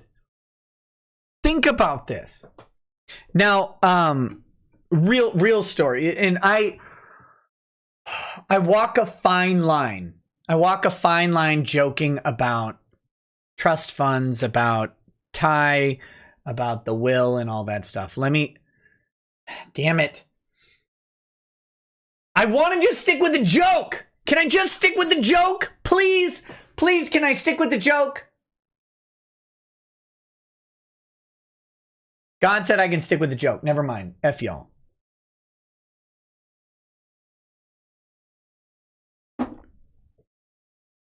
I'm not gonna do it. I'm not gonna mitigate the joke. That's the true story. That's what really happened. Lemoine has figured it out.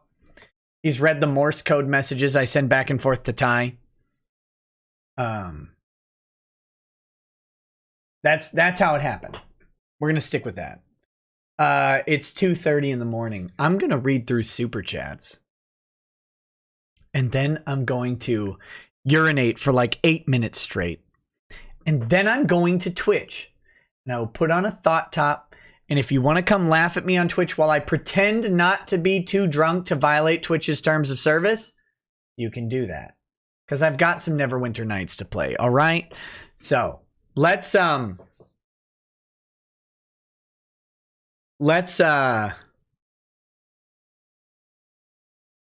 read these super chats. Let's read these justice chats. Then let's go over to Twitch. If you do not follow me on Twitch, most nights I stream to Twitch after YouTube. It's very chill. If you don't want to spend a super chat, come to Twitch. It's much more likely I will answer your question. I make no promises, warranties, or representations, but it's much more likely I will answer your question with no monetary impetus behind it on Twitch if you want. Also, if you don't want to go on Twitch to watch, just go on Twitch and follow for free, just so I can beat Maddox in followers. We're within like 900 or something like that. Let's take Maddox down a pegging, and let's beat him out in followers on Twitch. It should be a ton of fun. Also, I guess I don't think I'm ever getting my Twitter account back, so make sure you follow the community tab on this channel. I have a poll up about Mark Zaid, and Mark Zaid has a poll up about Ariana Grande or whatever Disney girl he's looking at the time. But I have a poll up about Mark Zaid that you can check out, and I'm trying to do more engagement on the community tab here, but also you can follow my intern on Twitter at Law Archive, I think, or Archive Law. I can't remember. It's in the description. If you want show updates that are not on YouTube, if you don't get YouTube notifications or whatever, follow my intern on YouTube. Although I think her time as an intern is coming to an end, and I will have to pass the intern account to someone else. But you know, that's the way it goes. My intern has been great through all of this, handling it with grace and dignity.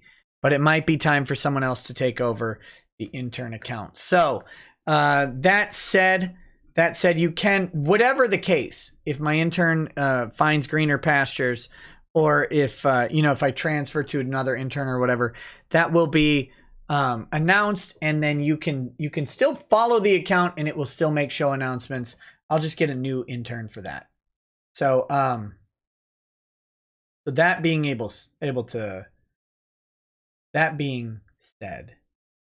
said, come follow me on Twitch, follow my intern on Twitter, and maybe the next intern will be more bant worthy.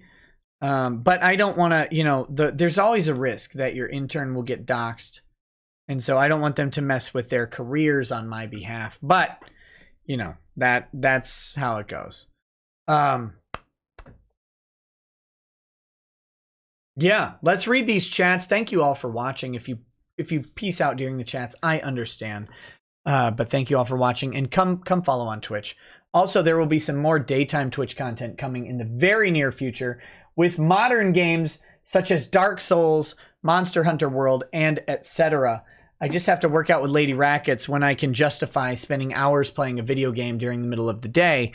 And to do that, if you guys want me to spend hours of the day playing video games on Twitch, which you may not want that, but if you want that, show support by following the Twitch channel or whatever. If you want to subscribe, great. But I would love to do some daytime content to get people through their workday, and that daytime content will be me being bad at a bunch of video games or whatever. So that's up to y'all. All right, guys, and like the stream, share the stream. That stuff helps. You can't know how much it helps the YouTube channel. So also expect a short video coming out. Have you seen that substitute teacher just beat the ever-loving shit out of a student in a high school? Oh God, that video's amazing. Like, just throw and then the stomp. Oh my God, we're gonna cover that and analyze whether or not any laws were broken. I think I know how this ends, but keep an eye out. Keep an eye out for that sometime soon. All right, here we go. Racket's Antediluvian IT skills says almost caught up after a month off. 20 plus hours to go. Well, welcome back. Welcome back. I hope you have enjoyed getting caught up. Oh, and by the way, on Twitch, I stream almost exclusively in tank tops with my moobs jiggling. Just kidding, I don't actually do that. Bad Vibe says, we have been referring to Doucette with the wrong term. He is a colostomy bag because he's full of S_it. It's it. Tucker says, hey Nick, I'm here with an Ozeki Sake dry, kicking my butt. So you have any favorites from the land of the rising sun? A Yamazaki 12-year is the best Japanese drink I've had from Japan. I've had some very good sake. There's a bar restaurant in Minneapolis called Moto-E, and they brew their own sake locally, and it is really good. But from Japan, Yamazaki 12 year, I think, or was it 16? Fuck, I don't remember. Yamazaki's just a good distillery. How's that? Ricky1186 says, Nick, is it true you're not Vic's attorney? It is true. But I am his vitamin water consultant. Woodman Gaming says, hi, Nick. I'm almost out of booze. What bourbon do I grab locally next time I get out? Dude, go to the Candy Mall. Not the Candy Mall. The Green Lake Mall by Teals. Get yourself a Border Bourbon. It's a Wisconsin bourbon, which is anathema to existence. But trust me, Woodman, go to Spicer. Go to that liquor store next to Teals. Get yourself a Border Bourbon. I was there today. I know they have a couple bottles. It's not super expensive. It's really good. Really good bourbon. Some nobody says, if this guy had brain damage and even he wasn't delusional enough to think he was going to recover, I think that has to tell you at least something.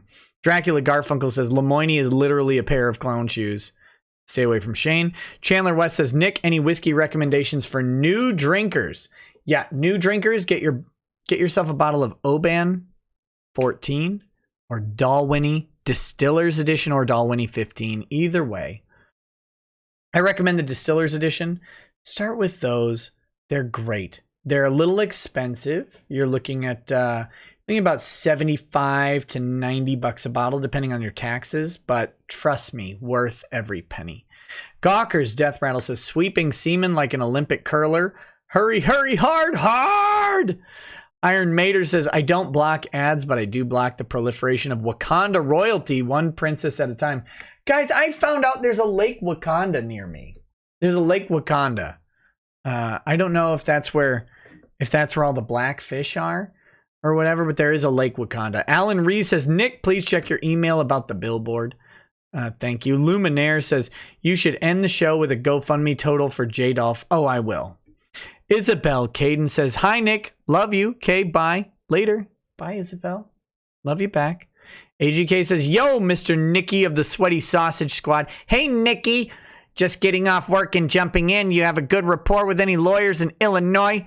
Don't need legal advice. I'm just curious.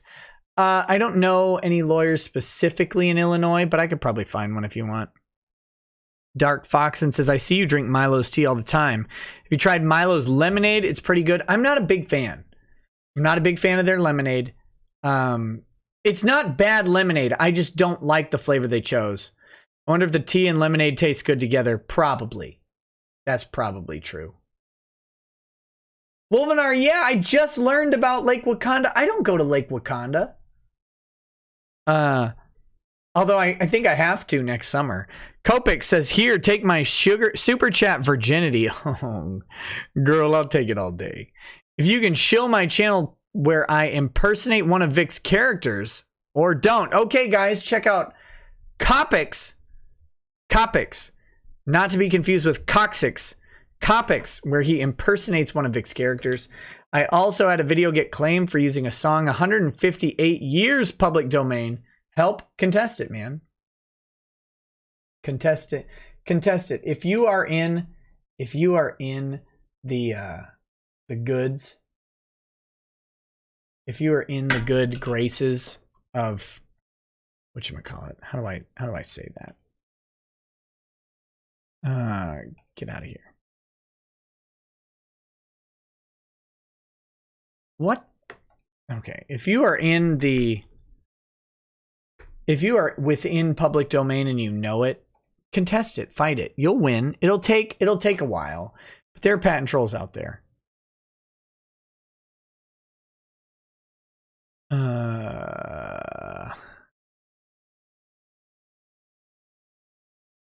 Okay, there you go.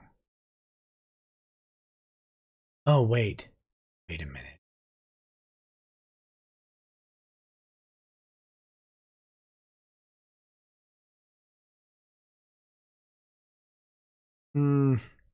That's not Ron's tweets. It's not Ron's tweets. I need Ron's actual tweets.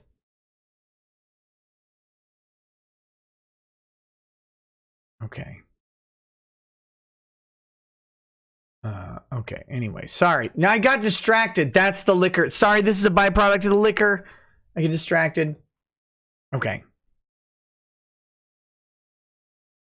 Yeah, check out Copics. Copics, fight it. If you're in the right, fight it. Fight when you're in the right. Big Red Bear says the feet are washing up from people jumping off bridges, decomposing and falling to bits. The current drags them back in. Gross. Gawker's Death Rattle says that Russian guy was clearly an arms dealer. That shouldn't be as funny as it is, but it is. Hyper D Kaiser says, no, Nick, the memorial service are an arm and a leg. No! Rotting Damsel says, don't believe that article about Oleg Sokolov, Nikki. It's the Russians' form of me too. I'm a new commenter, but have been here all along. Thank you. Yeah, it's such a ridiculous article. I'm very skeptical. I'm very, very skeptical. It's just too funny. Oh, he got rescued with hypothermia. Oh, he's got some severed arms of a random co-ed in his backpack. That doesn't sound right. It doesn't sound right, but you know, I trust the Russian media and I trust the Russian government because the Russians are always right and always truthful. CJ Henderson says, how close are Vic and Chuck? Your thoughts on Chuck? I legitimately don't know how close they are. I know they've known each other for a very long time, worked together, are ostensibly friends. My thoughts on Chuck? Oh boy. Why did you ask me while liquor?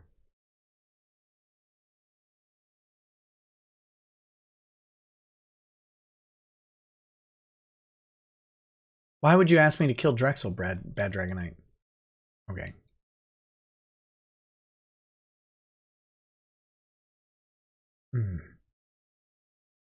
Okay.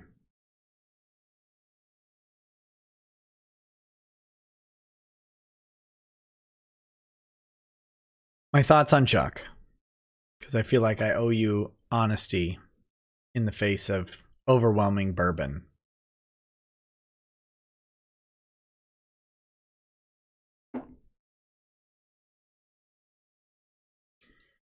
I feel like Chuck wrote in to be an anime hero at the last minute. I've talked to Chuck. I like Chuck. Don't get me wrong. But I feel like Chuck had a lot of opportunity to help Vic, and he didn't. Until he thought he could save the day with an affidavit at the last minute.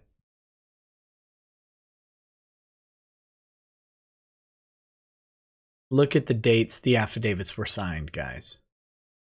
They're all signed on the day of the filing. It's great in a classroom. In a classroom, you always get your affidavits. In a classroom, everybody's willing to talk. In a theoretical, in a law school exam, you always have the evidence you need. And reality is much, much different than that. It's much, much different than that. People have all sorts of motivations, conflicting interests. All of that stuff goes into the decision to talk, to provide things, to give you what you need to do a suit. All right. I don't know.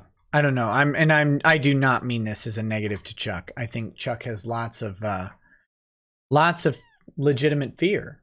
There are legitimate scumbags in the anime industry. Chris Sabat is a legitimate scumbag in the anime industry who wields an unreasonable amount of power.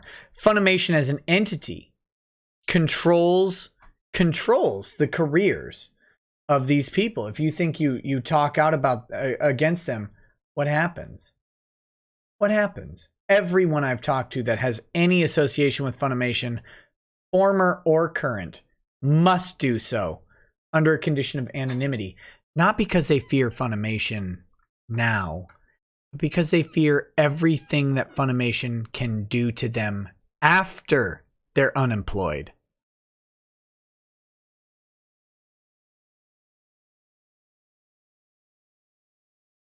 I like Chuck. I do. I think Chuck's got a good heart on him. I think Chuck has a bad head on him at times. I think Chuck wrote in at the last minute, thought he would save the day, look great for the anime community, look great for himself, and then it didn't work out that way. The judge didn't accept his affidavit. Many people have criticized Chuck's affidavit as being damaging to Vic. I don't give much credence to that criticism, but the way Chuck's affidavit reads is not the best. I mean, certainly a whole bunch of it could have been cut out. But Chuck signed that affidavit. Chuck wrote those words, I think, because I can't imagine his lawyer writing the affidavit in that, Vic's lawyer writing the affidavit in that way.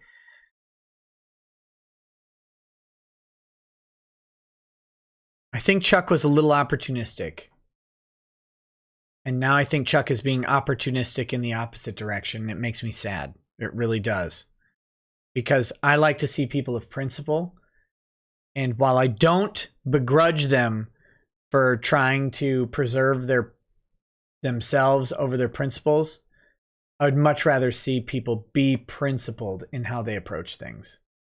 So, there you go.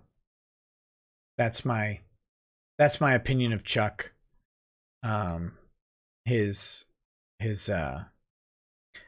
public representations, I think, are self-serving, and that bothers me. But you know, it's not my career on the line. So what do you do? That was a CJ, that was rude. Kalinka Pavlova says, Vic was younger then. Rackets was a fetus. No, I'm actually a 800-year-old vampire, so you can, enjoy the lolly. The Crow 751 says, I'm from Atlanta. Pepsi number 2, Coke number 1. Kalinka Pavlova says, happy birthday, Ty. Cree Rose says, Rekieta Law, Shane started a new billboard campaign 1 hour ago. Well, Shane's going to do what Shane's going to do. Christine Hansopoulos says, you're amazing. Too bad I'm always tired at work. I'm sorry, Christine. I wish you weren't tired at work.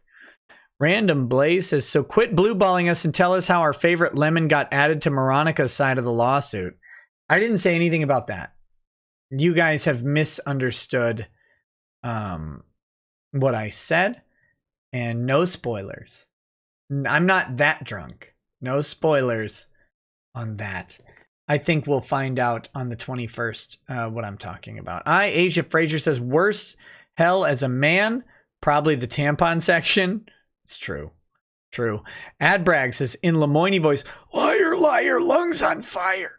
Dorby says, Russian legal advice, confess if you want the beatings to stop. Okay? Listen, you'll confess, we stop hitting you and cutting you with a razor. It's okay. Stephen Pakaki says, this stream is absolutely killing me. Thanks for the amusement. When you did Vic's voice, I was doubled over laughing. Oh, sorry. Bad Dragonite says, Nick ain't even a Rekieta. He's a Rekieta Berg. No, you got me figured out. Kalinka Pavlova says, sorry, your hospitals are poo. Mine pre-warned me. There's all sorts. It's lawyers' fault, Kalinka. Don't blame the hospitals. Toxic Rave says, now we all know what happened to Shane's chair. Dorby says, Nick, quote, you have to grind them into dust. Vic, I already tried to grind that and it was dusty before I got there. Gross! Joshua Ryan says, YouTube gave me this free $5 super chat, so please enjoy some of Big Brother money. Google is the modern day Ingsoc, by the way. I know, but they pay me, so that's okay. Kalinka Pavlova says, rip transcriber Chan. Just a normal bottle of mustard says, take some money for being so stunning and brave, revealing your truth to the world. Oh, thank you. Ahmed, the Uber driver says, must come clean, Nikki Rekieta. I am behind all of it. There you go. The Uber driver of peace, Ahmed. Brian Dewig says, isn't Homouth one of the gods of the Cthulhu mythos? Probably. I can't even pronounce your name, says IETH. Hashtag shame home. Hashtag save homeless guy. Ahmed, the Uber driver, says, mosquito and the fly made me do it, I swear. Jared Chi says, this isn't much, but here's my first ever super chat. Hey, thank you, Jared. You didn't have to do that. I appreciate it. Finfrog says, send this money to Lemoine's hobo blowing billboard ad fund. Mr. DJ Flyhigh says, thoughts on the impeachment hearings? I didn't watch them. Also, what happened to Akiva Cohen when he tried to sue Kiwi Farms? Also, T. Greg thinks you bought a boat through GoFundMe.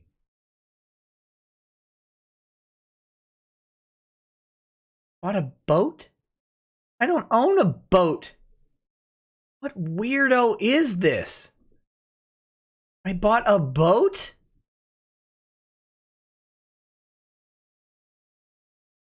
Oh my God. What is happening to T. Greg?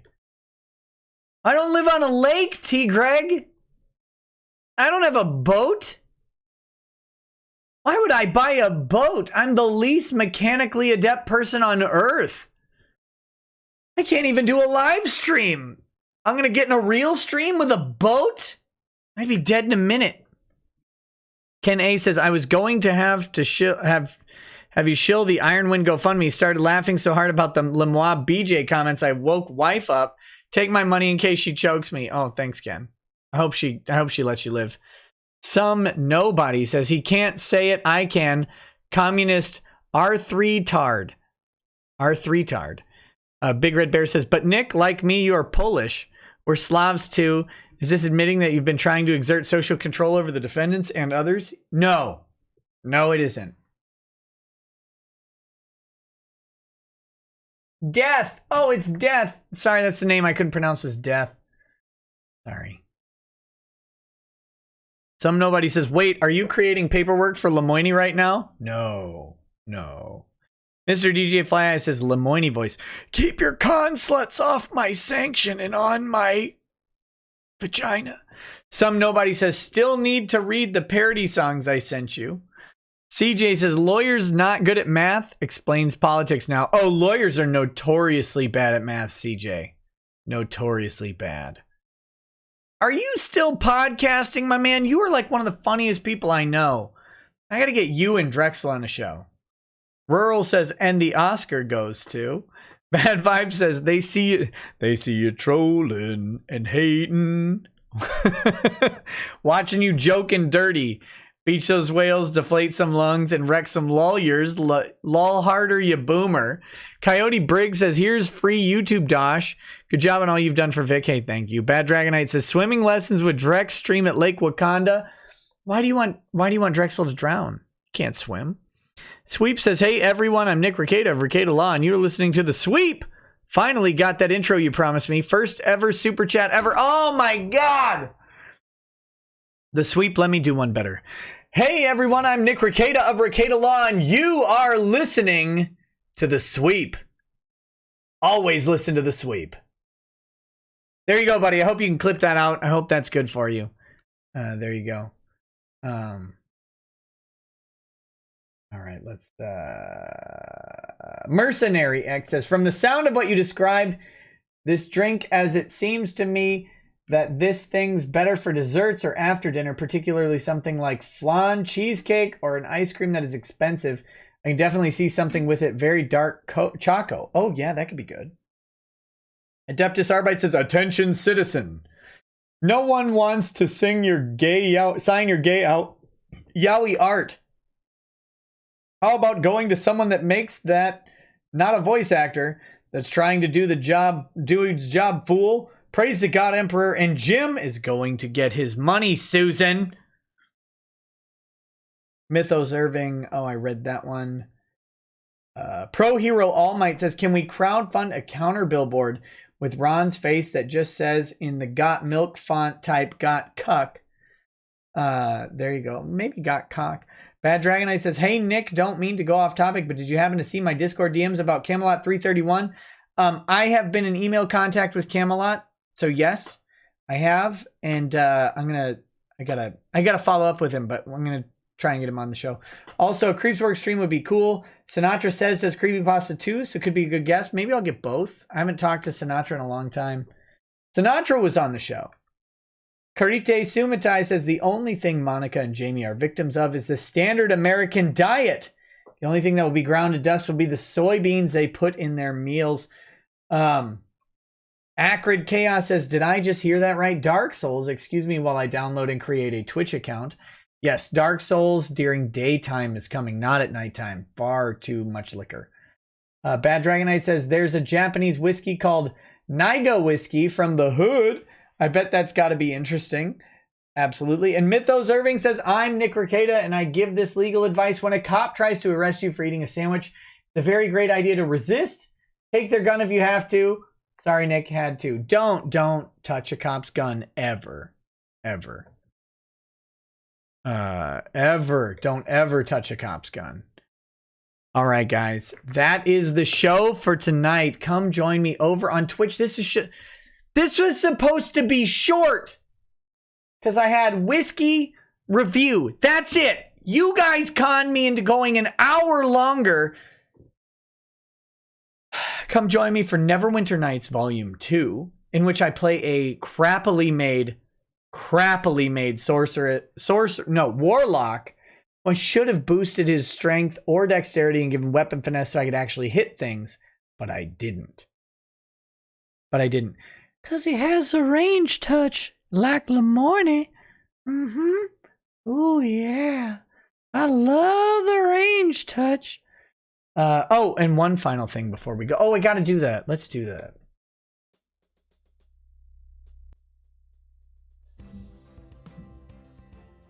Okay, now we've got the song playing. Let's see where we ended up.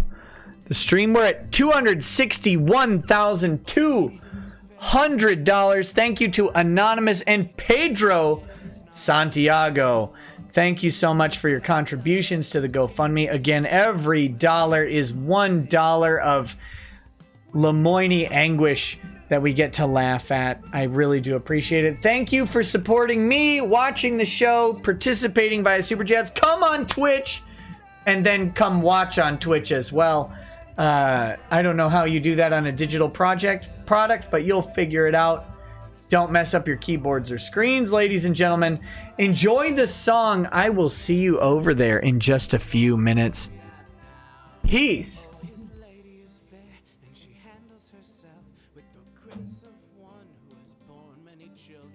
Peace.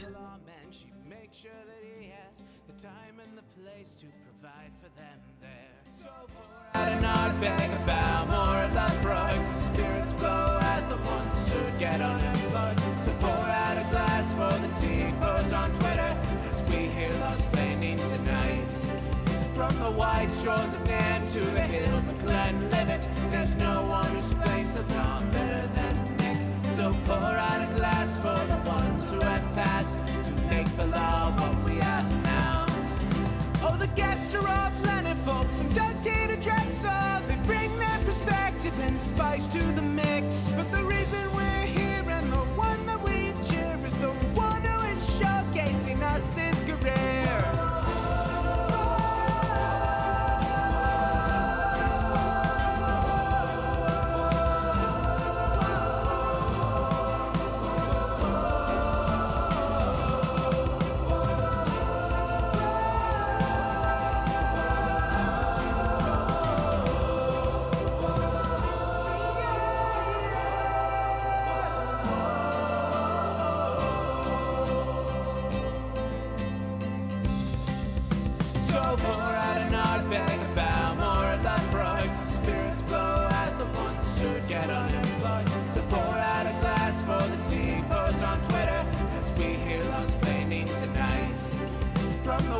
Shores of Nan to the hills of Glenlivet, there's no one who explains the thought better than Nick. So pour